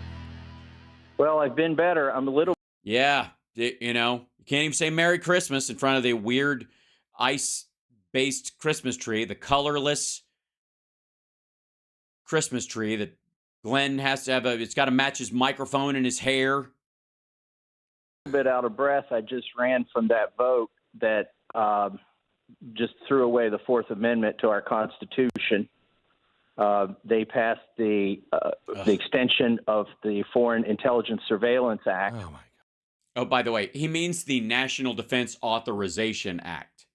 And it doesn't throw away the Fourth Amendment. It is within the Fourth Amendment is unreasonable search and seizure. Do you know how many fucking hoops you have to fucking jump through for the FISA court to take a look at you as an American citizen? And you know who? This is similar to the thing with Trump and him being kicked off the Colorado ballot because he already took an oath. It's about whether or not you've taken an oath to protect the Constitution, and then you do something bad against the Constitution. The same thing is true in this particular instance. That the FISA courts, when it's a general American, it takes a shit ton of evidence to get you across that line where they can do a FISA warrant against you. It's way easier if you're in government or working with government because, again, you've taken an oath and you're held to a higher standard. But these guys are all scared that somebody's going to track the fucking NRA Russian money to them, and it makes them fucking nervous. So they've been trying to get rid of FISA for a long time because they know they meet the standard of, like where reasonable search and seizure, it gets a lot more reasonable when you've sworn an oath. Of course, it's been used to spy on Americans, so it's. Yeah, but Americans engaged in criminality. That's like, just because you're an American, you don't get to. All right, we'll set. Look, if you commit a crime in the States, we're going after you. But if you commit a crime in league with one of our enemies, or if you're calling ISIS all the goddamn time and they're giving you instructions, it's hands off. Yeah. Misnamed, but was it even close? It was close in a way. In a way, yes. A chunk of the Republicans didn't vote for the National Defense Authorization Act for the first time. And was it because they don't believe in the war machine, or the military-industrial complex has too much power, or they don't like forever wars? Was it because of that? No, it was to stop the fucking FISA warrant process. That's what they were fighting back against, because they all know if they ever took a look at their WhatsApp, they'd be fucked. We only needed 1/3 of the House to vote against it to stop it. See, Only. I sit on the Rules Committee. Chip Roy sits on the Rules Committee. Ralph Norman sits on the Rules Committee. And farts. We have a blocking position, and we said you're not going to mash this thing together with the funding for our military and put it on the floor. That's yet the swamp way of doing things, and we're done with that. And yet, so instead of bringing the bill through the Rules Committee, as most bills go, they brought it on the floor without going through the Rules Committee by suspending the rules. Who's they? Now, they can do that, but but then they have to get a 2/3 majority vote. So we needed 140 votes, roughly, out of the people who were present to stop it. Yeah, we got 118. 118. I would assume most of them Republicans, but I hear there were some Democrats that were against this as well. Yeah, we had 73 Republicans vote against this, and 45 Democrats vote against it. Listen to this. Right, for the same reason? Do you think the Democrats that voted against the National Defense Authorization Act in its current form voted against it because really it's the FISA thing that gets their, that's the thing. The FISA is really what they were all upset about. It's like all the fucking polling about Biden's on Israel. There was a big thing about how like most Americans don't, let's see, I'll see if I can even find it real quick. Most Americans don't approve of what Biden's doing with with Israel.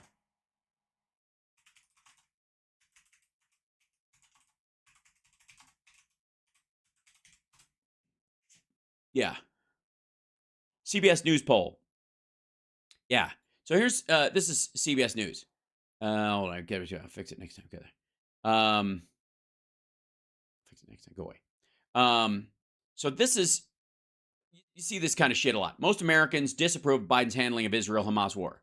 Now, this is a bit of a trick question, but how many people actually believe that most Americans don't want us in there at all? Flat. That everybody on the don't approve side agrees with why they don't like it. Or what do you think the odds are that it's split almost 50-50 between we think, we should stop supporting Israel entirely, and the other half says we should absolutely let them run roughshod over the fucking Palestinians, period. This is fucking dumb. It's the same thing they did with the Affordable Care Act. 56% of Americans don't approve of the Affordable Care Act. Oh, yeah? Well, half of those motherfuckers wish it had a public option or wanted Medicare for all. They don't want it to go away. They think it should go further. So just saying they're against it doesn't tell you the story. Same shit. Yeah. This is the Biden administration making Israel-Hamas conflict. Biden administration making a peaceful resolution more likely 20%, less likely 34%, 46% no impact. So again, most like just barely, 34, more or less likely is split oddly. And then the bigger majority say, it doesn't matter what the fuck we'll do. It's not going to impact this, that it's going to be a fucking powder keg forever. Right? There it is. This is the support for Israel. Biden has shown too much support. October was 28%, now 38%. Not enough, 10-8. Right amount of support, 62-54. This is the fucking margin of error is 5 points. Either fucking direction. The not enough is a fucking wiggle. Get the fuck out of here. Pro-Palestinian demonstrations in the U.S. Biden should support them. 26% of Democrats say you should support them. 26%. 15% of independents, 5% of reps. Condemn them. 50% of Dems say you should condemn them openly. 30% of independents say you should. 49% of Republicans say you should condemn pro-Palestinian demonstrations. And this doesn't even say like pro-Hamas demonstrations or make that distinction, right? Not take a position, 59, 55, 46. The vast majority say just let them happen. It's America. People can make, which is baseline how we deal with most stuff. You either participate in them or you go, it's America. You can do whatever the fuck you want. right? This is, by the way, this is the generic American response, right? Why do we trust polls? We don't. I'm just pointing to the this points to the whole bit that they're talking about, like about how half of in the votes in Congress, 56 or whatever it was, Democrats voted against the NDAA, and the rest were Republicans. You think they both voted against the NDAA for the same reason? You think Republicans arguing that they don't want to continue FISA is why Democrats didn't sign on to it? Yeah. Biden's handling the Hamas conflict. Approve, disapprove. Yeah. Did you see the earlier ones? Half these motherfuckers think you should go further, and half of them think you should do less. Meanwhile, a bunch of people are just kind of like, ride it out. I mean, there hasn't been a tremendous change, right? Approve of Biden's handling of the Israel-Hamas conflict. Now, now October, very little difference. Margin of error. By the way, the more steps Biden makes towards moderating Israel's point or any of this shit, right? The Republicans go down. Let's hold on. Hey, all violence should stop. How's that for a position? Send in a global force to stop Israel. Sent in a global force to stop Israel? No, I'm not wrong on this, Mr. Spock. And there was a ceasefire previously, Mr. Spock. Do you know that? Do you know Yahweh Sinwar sent a note to Netanyahu, take a chance on a ceasefire? Do you remember that? How did that end? Okay. Exactly. Most important problem facing the U.S. Here you go. Inflation, 27%, which, by the way, is almost at the sweet spot right now. It's almost 2%. Immigration in the border, 20%. The state of democracy, 16%. 4% Israel-Hamas war. So think of all the people that answered what they're doing and how much they're doing and what they should do more or do less. But even those people in the same poll, this is the priority. 4% say it's the most important problem facing the U.S. 4%. There was a ceasefire up until October 7th. Here it is. Generally speaking, do you think Americans thinks America is going very well? How are they going to do? Very well, 6%. Somewhat well, 26%. Somewhat badly, 33%. Very badly, 35%. And that's all Trumpers right there. That 35%, the very badly crowd. There you go. So yeah.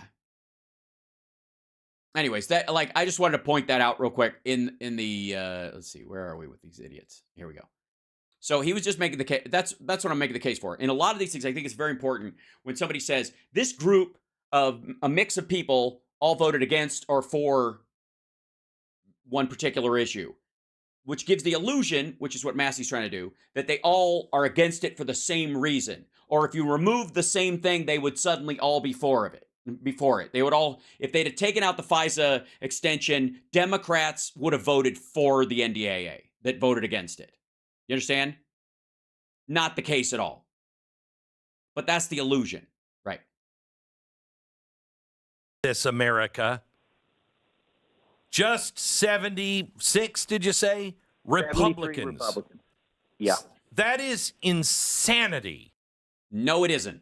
Because it's insane that you even had that many Republicans not voting for the National Defense Authorization Act, because they're the reason why it's largely considered a must-pass bill. They always support it. The fact that they're going against it just to protect Trump is ridiculous. What are these people thinking? They're thinking they don't want everybody in the military to not have get paid and get their raises and get fed and medical care. And the NDAA covers all this shit. Well, Glenn, they put you in a skiff here, one of these secret rooms without your phone, and they try to convince you the world's going to end if you don't allow them to reauthorize this. But that's a false choice.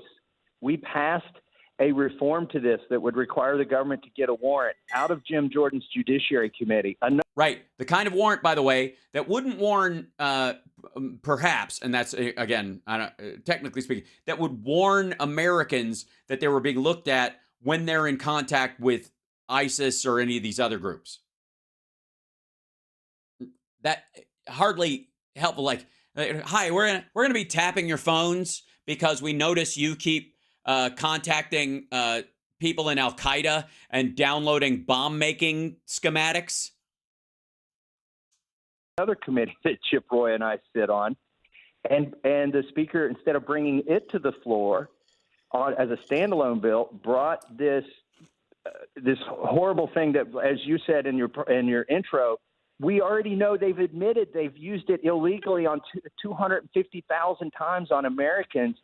They brought this same program back to the floor, and they say it's a 4-month reauthorization. But as Mike Lee, who's read the bill, okay, no. First of all, 250. I'm not sure which thing he's referring to, but it might be the idea that they've used it 250,000 times. Mr. Spock, I do not have to. I'm not towing a Biden line. As a matter of fact, I disagree with Biden's use of the indiscriminate bombing. You saw that earlier today. I'm telling you, this is how I genuinely feel. You can accuse me of being. You can say I'm like wrong or immoral, or you don't believe what I'm saying, but it's not because anybody is telling me how to think or telling me what to say.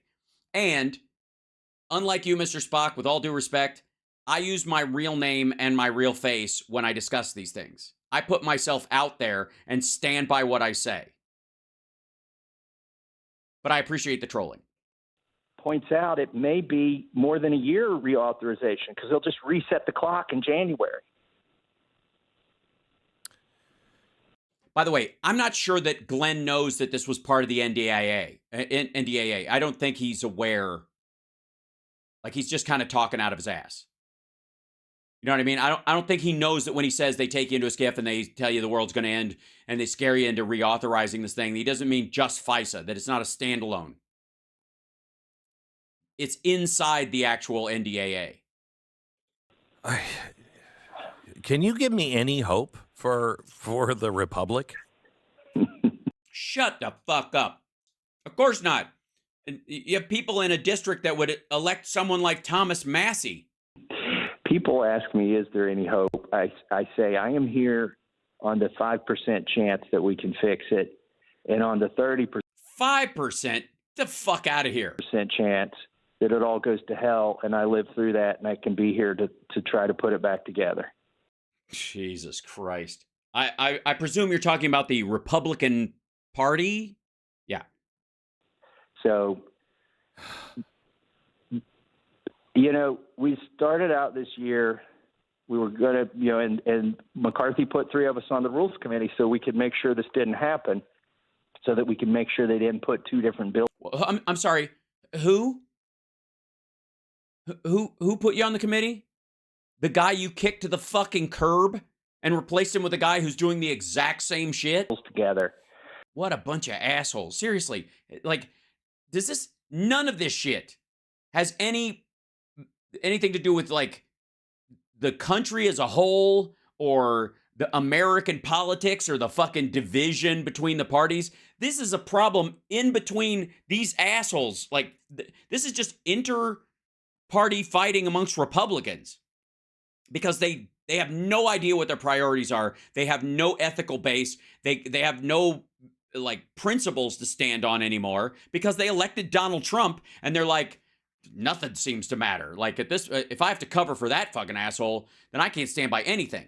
You understand, I don't want to defend them, but I want to explain the reason 147 Republicans voted the wrong way. They were given a false choice. They were saying, if you don't. Yeah, they're just too stupid. Understand, 147 of his 221 caucus members, or whatever the fuck, currently, depending on if, McCarthy doesn't leave till the end of the year, technically, right? He's technically still there till the end of the year. Maybe it's done. Maybe that's anyways. Point is, the reason the majority of Republicans voted for this is because it's because they're stupid. They're just dumb, right? They're just dumb. They can't make decisions, and that's why this asshole believes that Republicans should run the entire government. If you don't fund this program, then we won't be able to spy on terrorists. And oh, by the way, we've attached it to the military funding bill, and the soldiers won't get paid, and they won't get I'm sorry, but I'm sorry, Thomas. I don't mean to. I'm probably as mad as you are, but you're being much too kind. I'm sorry. If you're in Congress and you fall into that trap, which has been used over and over and over again by Republicans, both sides, No, don't say both sides, motherfucker. You're talking about the NDAA. If anybody is trying to leverage soldiers' pay and all the kind of normal workings of the working class aspect of the military families and stuff as pressure to get the NDAA passed, to get other shit through that's problematic or dubious in its legal content, it's been the fucking Republicans. Forever. A moron and not smart enough to be in Washington, D.C.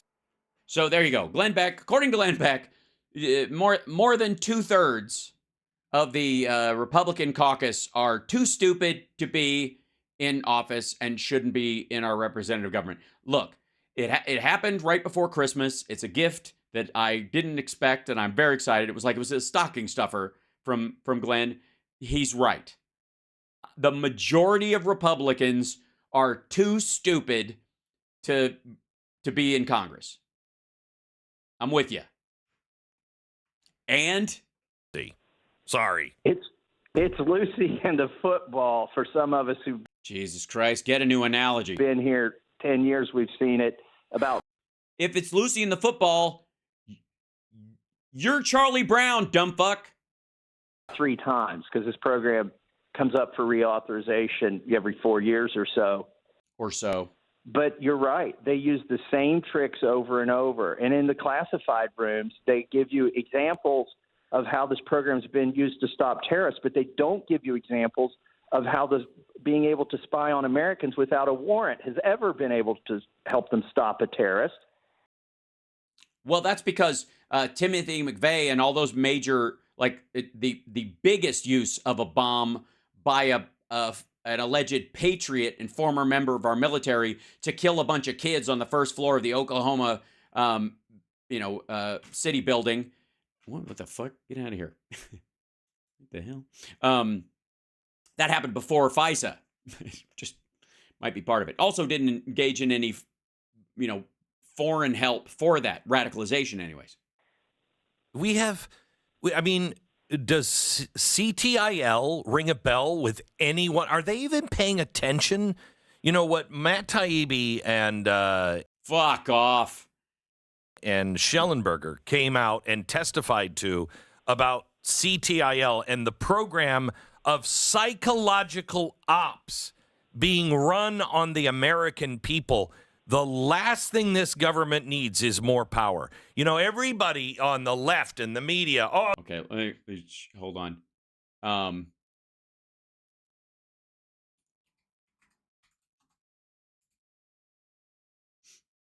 This is anyway.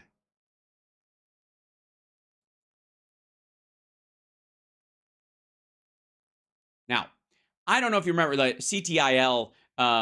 And the story that they're talking about, let's see if I can, this is the close. Yeah, here's Schellenberger's story on it with Matt Taibbi.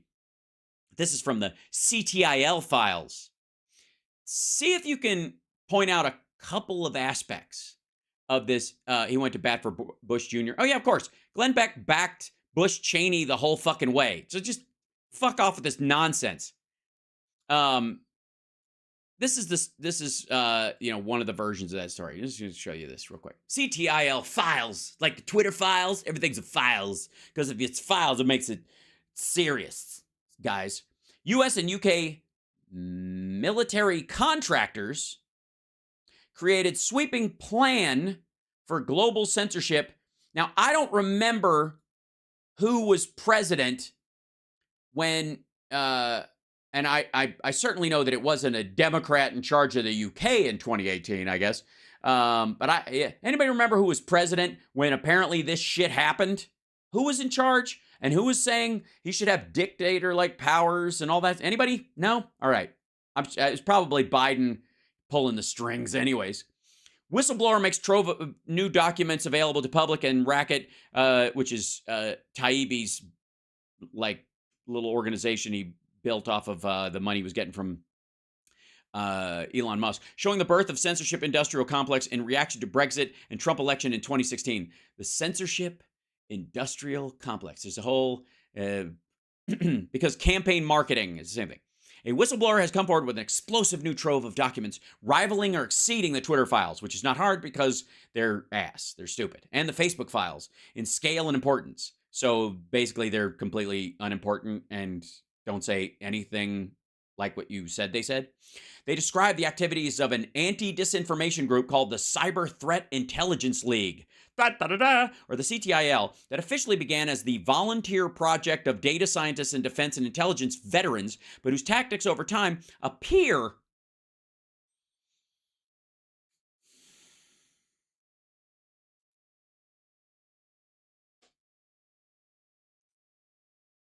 Don't. You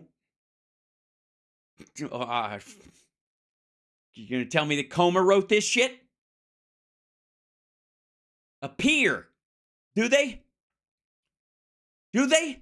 They say appear. They appear. Appear. What do they appear? Say appear again, motherfucker. Say appear again.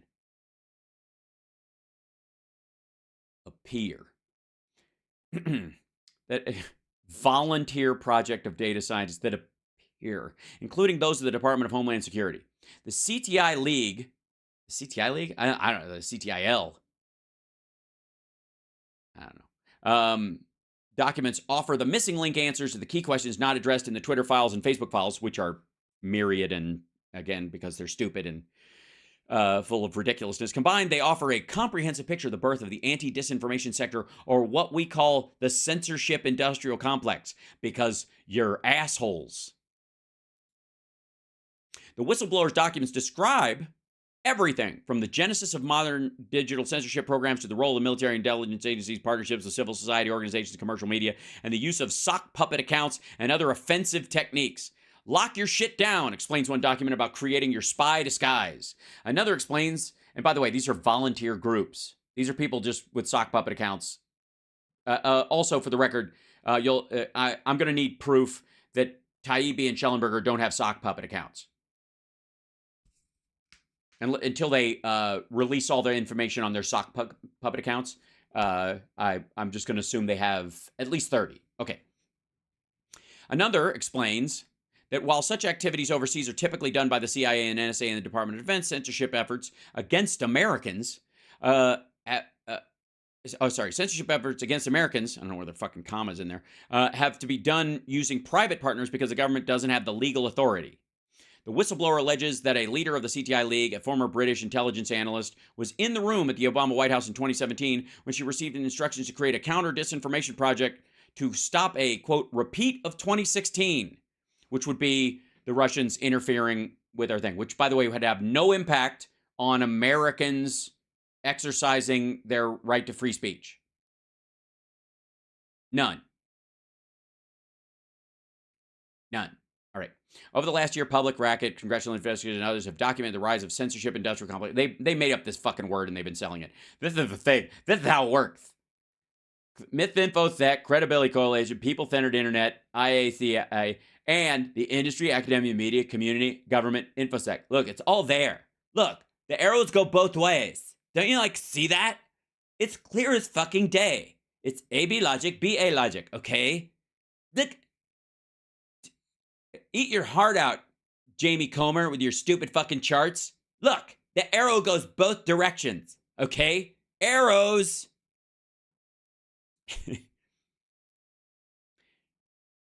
In truth, the building of the censorship industrial complex began even earlier, in 2018. I thought Obama started it, but I guess it started getting built in earnest by Trump, I suppose. Approach to disinformation went beyond censorship. How do you go beyond censorship? The documents show that the group engaged in offensive operations to influence public opinion, discussing ways to promote counter-messaging, co-opt hashtags, dilute disfavored messaging, create sock puppet accounts, and infiltrate private invite-only groups. In one suggested list of survey questions, CTIL proposed asking members or potential members, have you worked with influence operations, disinformation, hate speech, other digital harms previously? The survey then asked whether these influence operations included active measures and PSYOPs. Is that how you get hired or how you don't get hired? These documents came to us via a highly credible whistleblower. We were able to independently verify their legitimacy through extensive cross-checking of information to publicly available sources. The whistleblower said they were recruited to participate in CTIL through monthly cybersecurity meetings hosted by the Department of Homeland Security. The FBI declined to comment. CISA did not provide requests for comment, blah, blah, blah. And these are, I guess, their meetings that they had. Employees are engaged in members of CTIL. They had private organizations that reached out to them and were insisting, actually, that their shit be followed. But anyways, this is the CTIL stuff. Now, what CTIL has to do with fucking FISA is anybody's guess, other than it has 4 letters and it's an acronym, and I guess Glenn Beck somehow fucking thinks it applies. Donald Trump is gonna be a dictator. No. He says that, shitheel. What's the difference from what we're doing right now? Well, apparently, a dictator wouldn't have to wait for Congress or the Senate to vote in powers of surveillance. The dictator would just assume those powers, dum-dum. The fact that Congress is passing the FISA extension and Biden didn't automatically do it by executive order is the difference. Lord almighty. What's the difference? I just told you. I just told him. Say what's the difference again. Say what's the difference again. Here's what's so frustrating to me, Glenn. Reading? Is math? I've waited a decade to get a chairman of judiciary or chairman of intel, and in this case, we got the chairman of judiciary who actually cares about this issue, Jim Jordan. Well, that's because he communicated with the president on January 6th, and he's worried somebody's going to get a look at his WhatsApps. Because Trump and his team, especially Bannon and others, were engaged with foreign entities. So if there's a bounce through that, they go, I've got this guy's communications, I tangentially can get this guy's communications because they were all in the same WhatsApp group. That's the weak spot. Is one of these motherfuckers talking to the Russians or one of the alleged Chinese dissident that Bannon hangs out with, who's actually a pro-CCP hack? And Mike Johnson served on this committee. He was working on this problem with us. And then he turned on you. Then he became speaker, and he won't bring the judiciary bill to the floor. Why? Well, obviously, he's a secret Democrat. We strategized. We all sat around. Glenn, how have you not figured this out? Back when MKUltra was created, Democrats, including myself, because I don't age and I was the same age then, and I'm kind of a vampire because we all are, we were all sitting around with a baby with a straw in its head going, how are we eventually going to take down the Republican? It has to be alive. How are we going to? What a horrible mental image. How are we going to take down this Trump guy when he grows up and becomes a complete shitheel? Because the one thing you could say what you will about us vampires, but we all have Trump derangement syndrome. We hate sunlight and Trump, and these are the two. So, anyways, I guess. What could we do? Let's create a bunch of like Mike Johnson types, fake Christians. I think this one's empty. Can you get me another baby? And a fresh straw. Thank you. And not a paper straw. They get soggy. Yeah, plastic. Plastic's good. Or bone. Bone straw is good. The old ones that are carved, that are left over from the Aztecs. Yeah, see, this is the kind of quality you don't get anymore. It's like a Capri Sun. I could just... I'm good. All right, now, do you have any of those little finger sandwiches that we had earlier? The sandwiches, the big sandwiches that are made of fingers. Yeah. Anyways, no, I can wait till lunch. Sorry. Anyways, where was I? Oh yeah. Let's create a bunch of phony Christians who do all kinds of fucked up shit. make their wives act like fucking Little House on the Prairie maids or some shit like that, and monitor their kids' porn use, which is, just obviously code for, showing them the good shit. And we'll tell them to wait and bide their time. And then, we'll let them know, like, once they're completely bought in on this, then we'll tell them, now, go, Mike Johnson, go. And then he'll just do everything a Democrat would do, just because evil. What part of his soul do you think he sold? Well, it's nice of you to assume he still has one. Which part of his soul do you think? I didn't know you could sell it in chunks. I thought wasn't it an all or nothing? I guess I'm not familiar. I'm sure Glenn knows. But I guess if you make a deal with the devil, you sell the whole soul. But if it's like one of these like mid-level, like,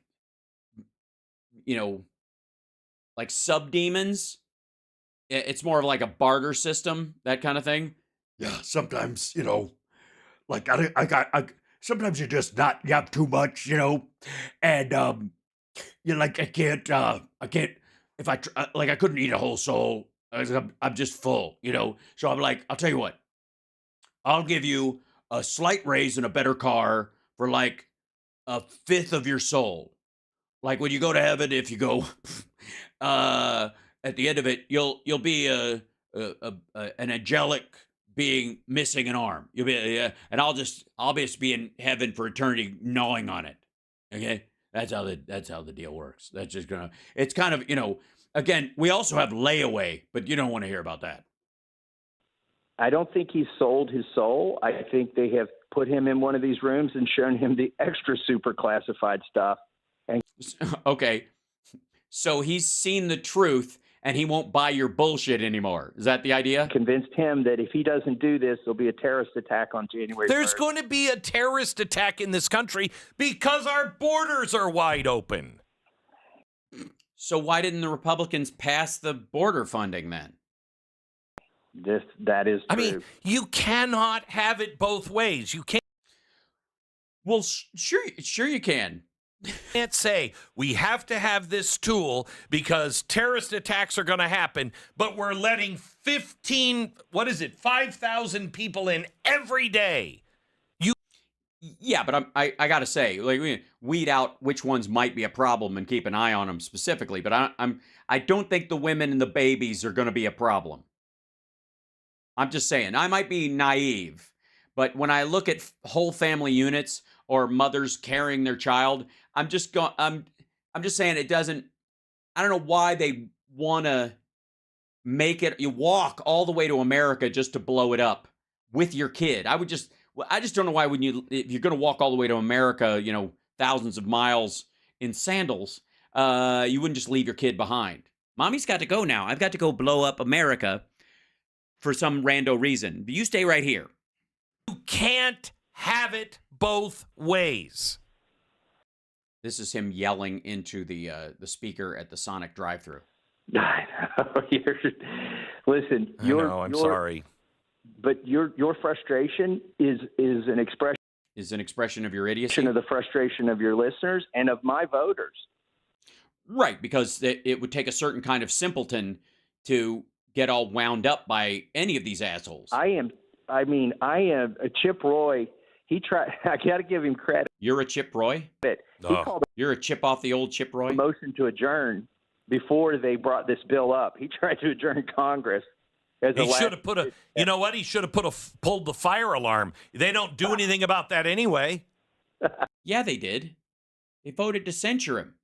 He had Jamal Bowman had charges filed against him. It was a misdemeanor. They did do something.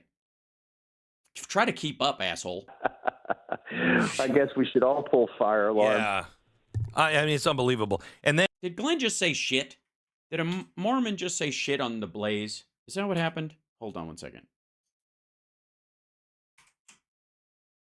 I guess we should all. Yeah, he did. He was pull fire alarm. Yeah. He bailed out on it at the end. He didn't hit the hard T. I mean, it's unbelievable. And then the gall of James Clapper to come out and have the same people that... Oh, Clapper. Jeez. wrote the public statement about Hunter Biden's laptop.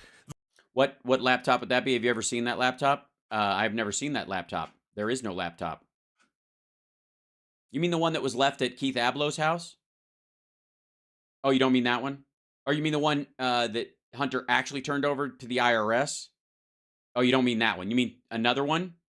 The one that was dropped off at the only Mac repair place that was run by a guy who has visual problems that do not allow him to see anything 6 inches past the end of his nose. Remember that guy? The guy who wouldn't be able to tell the difference between Hunter Biden and Don Jr. in a fucking lineup? That just happens to know Rudy Giuliani's lawyer, who also kept a copy of after he got a subpoena from the FBI, after calling them, he got a subpoena to turn over all the files and everything he had, but he kept a copy of the hard drive for himself and then passed it along. That guy, during the Trump administration? That laptop, the laptop you've never fucking seen? The same people come out and say, we really need Section 702. How do these people have any credibility? Well, I think part of it is the lack of terrorist attacks in the homeland since it started. I think that would be the primary one. Especially big ones. Yeah. Anybody. Well, you're sitting in front of a Christmas tree in an air-conditioned building in Texas, not far from the border, in a country you say is being overrun, and you're in hell, and you were just at a drive-through restaurant an hour ago. That would be probably one of the reasons why they think they have credibility. I don't know, but they put them up as subject matter experts. They should be a reason you should vote against it. Exactly right. For it. Exactly right. Okay, can you explain to me why on all of Glenn's monitors, nothing's on fire? I mean, good Lord, there's enough war in the world between Ukraine and Gaza and all these other things. And Sudan, which are our dear friends in the who come crashing down on Israel, couldn't give a rat fuck about Sudan, oddly, for the last 6 months especially, as things have gotten worse there. It's curious to me. Isn't that interesting? You don't see a lot of people worried about Darfur or the Sudanese people. Nobody during this last 6 months. The very same people. Nobody. And nobody's out in the streets going, "Dear God, there are more people killed there in the last 6 months than in the last 30 years in Israel and Gaza." No, nobody. Just didn't get your mojo running. Doesn't, something about it just doesn't. There's nothing. It's not cut and dry the way you like. There's not one group on the side, or all right, wrong color, or too homogenous of a battle. They don't seem to. All right. Yes, Shemp Hussein Biden does have the laptop currently. I don't know who gets it next. Who in the chat room gets it next? Anybody know who gets it next? All right. Exactly right. Exactly right. Exactly. And you know what it means when Glenn says exactly right. Wrong. Okay, can you fuck off with this nonsense? Tell me, gosh, Thomas, you know I love you. I'm sorry. Don't feel like I'm taking. Here, hey asshole, I'm from Kentucky. Take my fucking call. I'll walk you through this shit. I'll make you feel better about all this stuff, even though you don't want to. Even though it's, look, here's the real story with Glenn Beck. Like people will throw bullshit around at people on my side of the aisle that we're Soros funded, or that we carry water for the Democratic Party, or that we get checks from whatever. That's fine.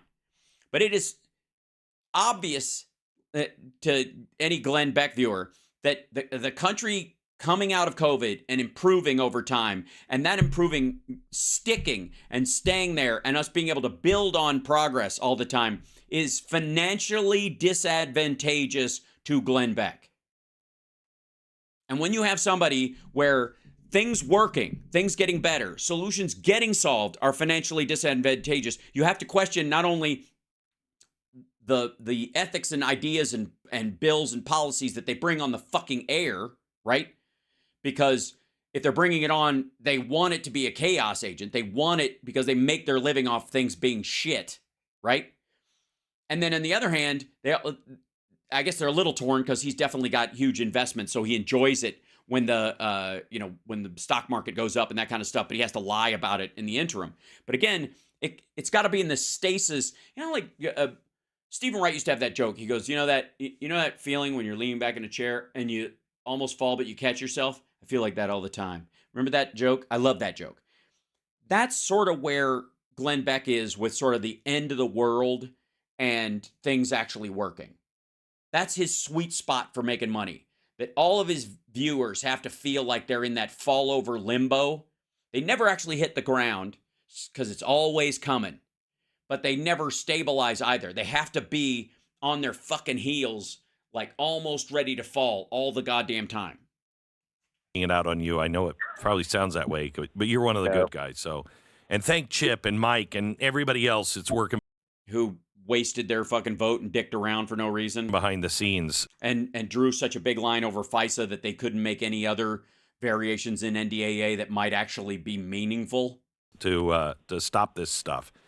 You didn't stop shit. They didn't stop anything. They stopped nothing. Nothing. They stopped nothing. He didn't stop. Massey didn't stop anything in the NDAA. None of them did. These were impotent votes. They were massively outnumbered. They didn't have to follow the rules because they had the votes to pass it by a 2/3 majority. That's why they didn't have to. That's why they could suspend the rules and go straight to the vote, because they literally recognized that they had all the votes. And it wasn't even that that all of the 140 that voted against it were Republicans. So it was like, oh shit, we got to deal with the big chunk of our own party. There's a little bit of hope, Glenn. Let me give you a little bit of hope. We still have the judiciary bill. They could still bring it to the floor. We could still pass that in the House. That's what we need to do. There's a fake reform package that the Intel Committee has passed. We do not need to bring that to the floor. Actually, Chip Roy and Ralph Norman stopped that from coming to the floor this week. The fake one. Because it would pass? So there's a real one on the docket. They could mark it up in January, February, March. But they won't. So this again, welcome to the vote for the status quo. Ladies and gentlemen, third-party voters, protest voters out there, gather round, won't you? Listen in. Because if you again, as we have often said, if you ever have a choice that you believe is the lesser of two evils, choose less evil. These motherfuckers are saying, no, don't. Don't try to move the best option that will actually happen forward. What you should do is cross your arms like an impotent asshole and watch as the status quo continues down the track by your non-participatory, foot-stomping bullshit. What we need to do. It's got reforms like get a damn warrant. It's got reforms like criminal penalties for people who abuse the program. It's got reforms like congressmen can go over there and look at what's going on kind of reforms. I think it's a serious. What if they're under one of these fucking warrants? Do you think that might be why there are limitations on this? Because it's an extraordinary circumstance? That not everybody can go over there, because we had a bunch of people like Devin Nunes and others and MTG taking advantage of their status as congresspeople to get information on other people who were being looked into or themselves, which, by the way, no citizen has the ability to do. You and I could not walk into a police station because of our status as a citizen and go, I would like to look at your file on me in the middle of an investigation, especially into you. Afterwards, you could file a FISA request for your file and all that kind of stuff. That's possible. But you could not obviously walk over to a van and go, hi, I know you guys are listening you got my phone tapped. Can I hear all the recordings you have right now? Right? None of us can do that. These motherfuckers can. Bill, that's the one we should bring to the floor, and we should do it as soon as we get back after Christmas. All right. They won't. And by the way, if you can't get that one passed, you're not going to have any reining in of any of the issues here. If you want an all or nothing approach, this is the same as the TYT bullshit. It's, this my way or the highway nonsense just is it just establishes the status quo, because the majority will always be like, no, I'm not going to change it completely or destroy it completely. We need to tweak the edges a little bit on some of these things, right? Good Lord. So, of course, it guarantees that it gets through, even with people who disagree with each other. They'll go, there's not enough of a change, or this is too much of a change, so I'm not going to do anything about it. That's what they're talking about. That's what this FISA bill that they're talking about, this judiciary bill, would do. It's not going to do shit. It's stuff so they can go back to their district and go, I tried to be a hard ass, and I stood up to the forces and the powers that be, and I failed and nothing changed, but I did it. Instead of going, it's a complicated issue. We don't have the votes to change all this thing, but I made important changes in this by, I was able to, to work out this thing where most people weren't even paying attention to this aspect of the bill. And I worked tirelessly on this one part of it. And we put certain limitations on it to guarantee that even though it was going through, it would have this limitation on it. And it was one that everybody could agree on that keeps us safe, but also made it less likely that it would get, somebody would take advantage of it. Like that kind of shit. But that's too much. That's too much actual representative government for these motherfuckers. They have to go back to the donors and they're like, not even the donors, but like their caucus captains and their hardliners that show up at the primaries and just blow smoke up their ass. What'd you do? Well, I went down there and tried to shut everything down. Is that what everybody in the district wants? No, as a matter of fact, 80% of the people in my district, even the ones that disagree with me, certainly don't want the government to shut down entirely. Only about 15% of the entire constituency wants the thing shut down, but they're the ones who show up for the primary, so fuck you guys. What else is being sneaked by the American people in the holiday season? Well, obviously, Santa tiptoes a lot, because who's eating those cookies? This is when it always happens. No, it isn't. What else is going to happen? Well, while I've got you on here, here's what's coming up next. They did the extension, the CR. Yeah, of course they did. CR into January and February. But you remember, I got a provision that if they keep doing CRs, the whole budget gets cut 1%.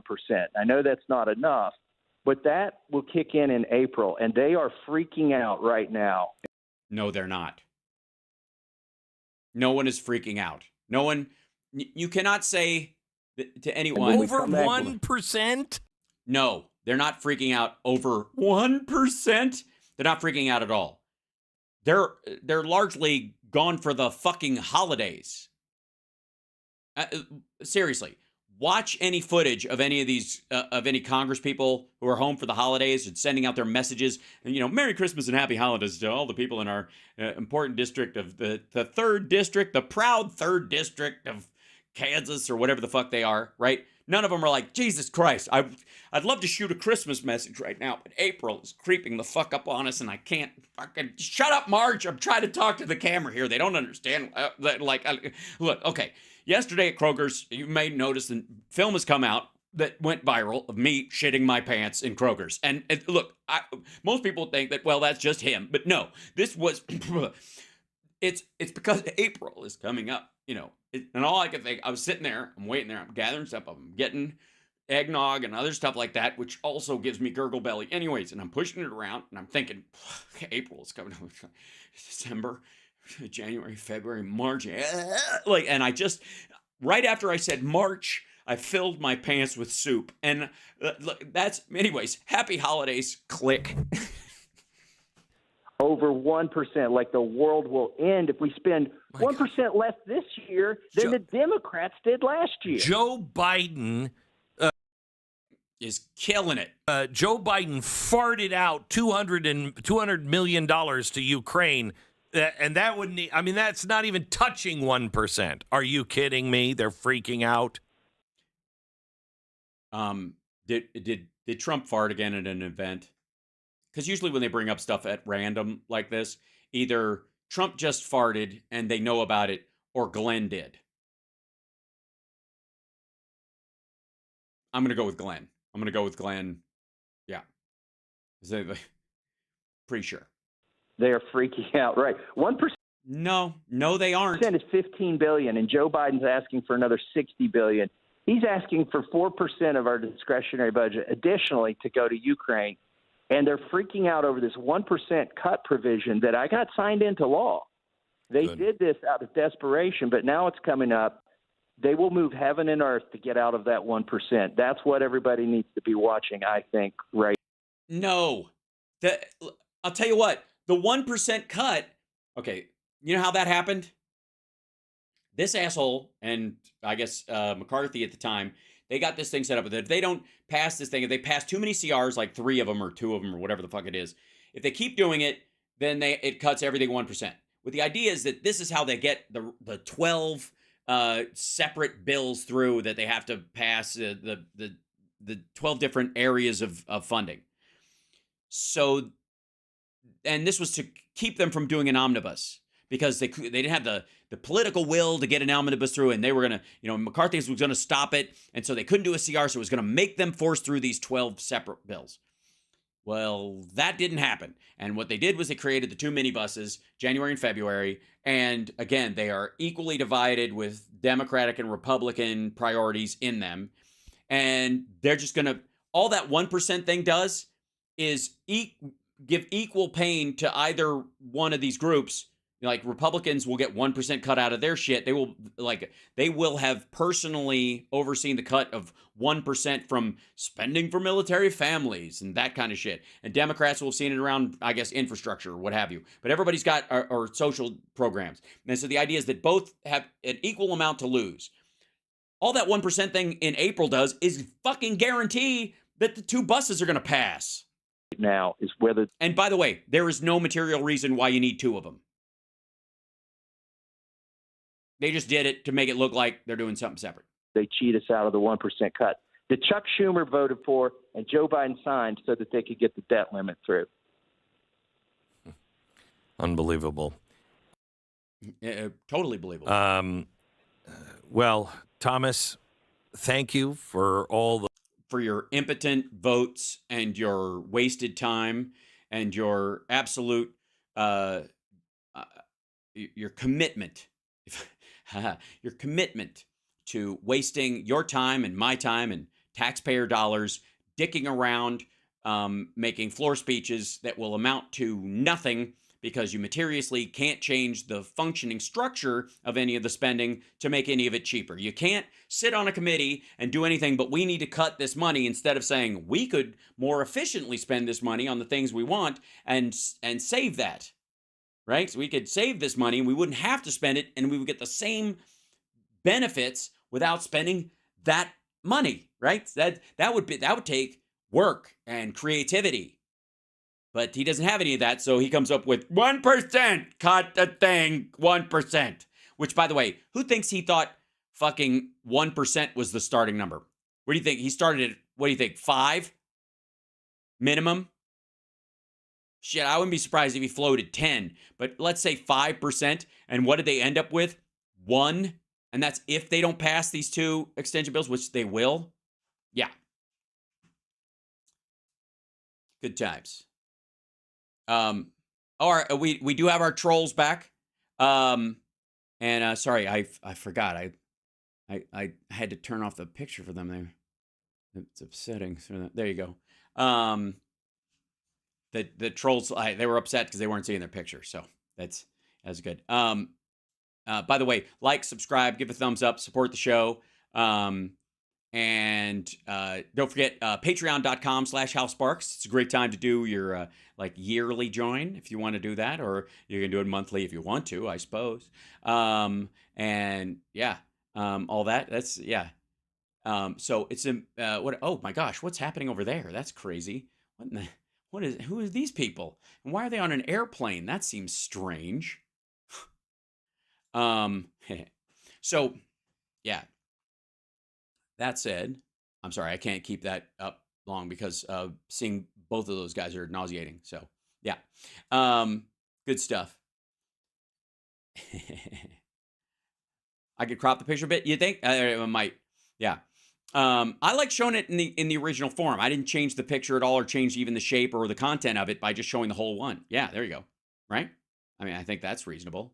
Where are the cats? It's a good question. By the way, we're over time anyways, so hold on one second. Chat room, there you are. Yeah, most of the maggots are on Facebook because that's where, you know, it's kind of like where they put old trolls out to pasture. Thanks, Martin, for the super chat. Oh, and yes, and Trump smells trending today was pretty fucking hilarious, and it brought up the if I may, there we go. Trump smells goes viral as a top trend as yeah, there it is. I have to move this up here so it goes down. I don't know why this thing goes.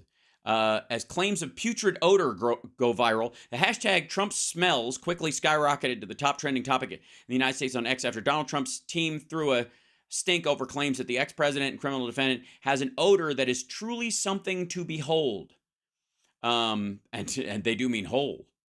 Diaper Don, internet celebrates Trump smells trending on social media. Because that, like, people who've worked on The Apprentice have talked about how he would famously shit himself, especially when he was saying words that were complicated, made him nervous. And so he would fill his pants with hot soup. And if you were downwind from him, you could hear it, which was gross, and then you could smell it. Yeah. And so that was everyone piles on as Trump smells begins trending, and as everybody's talking about good times. So yeah, it was that was a fairly regular occurrence during that. And then let's see. All right, hold on one second. I will see. Let me put my headphones away. Hold on one second. They smell like stuff because I gotta finish the show. I got radio tomorrow, and then as soon as I'm done with radio, we gotta hop in the goddamn car and drive to LA so I can be there for sound check, which I'll be squeaking in there right at the last second if we leave right at the end of the show tomorrow. So so I gotta wrap things up. I mean, I'm already over, but let me go. Should I go get a cat? Talk amongst yourselves, and everybody. Welcome our Trump trolls in here, who just, I don't know why, but constantly want to remind everybody that Trump was on Epstein's plane 6 more times than he had admitted to, and that when the logs come out in January, it looks like there's going to be a lot more times even than he admitted. And he bragged at one point about using other people's names when he would fly with Epstein, so it's an even larger number. Yeah, just saying that. Hold on one second.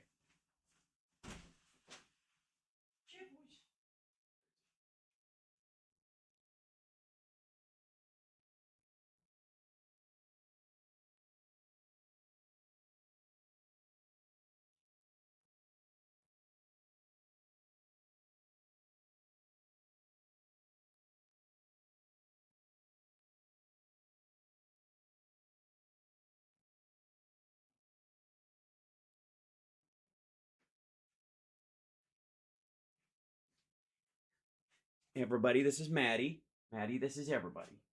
There she is. There's Maddie. Maddie's a pretty girl. It's Maddie. You okay? You doing all right, Maddie? She's very cuddly. She's very sweet. She's not new. No. We've had Maddie for a while. Maddie and Murphy are fairly close in age. I think Maddie is actually older than Murphy by about a year. Yeah, this is Maddie. Yeah. She's very sweet. A little stupid, but that's okay. Clumsy, but beautiful. She's our supermodel. Yeah. Yeah. And she's a ball stepper. She's the one that makes sure that I'm awake for the morning show every day. Because the current state of the morning schedule is Chip wakes me up by purring very loudly next to my face at about 5 a.m. and says, get up no matter what time I went to bed, even on show night. And he gets up and he gets me up. I go down, feed them. And then she waits at the bottom of the stairs for me to go back upstairs if I'm going back to bed at all. And she follows me up or runs ahead of me. And then if I get back in bed, she climbs up on the bed and walks up my body to get pets and always manages to step on a ball. She just can't miss. She's just amazing that way. Hi. Yes, yes, she is. Here she is. There she is. Yeah, she's a sweetheart. Are you a sweetheart? Oh, she's a sweetheart. Oh, there she is. Hi. Yeah. Just and by the way, not a mean bone in her body ever. Like not even, you know, some cats are like really nice, but occasionally they'll get a little wonky and they might nip at you or something like that. Maddie and Chud both just never. Both of them are just the sweetest cats on earth. Molly will bite you if you stop petting her because she wants you to keep petting, and that's how she communicates. Maddie, on the other hand, the only thing she will even close to, besides stepping on my nuts, she will sometimes like go to your hand and go like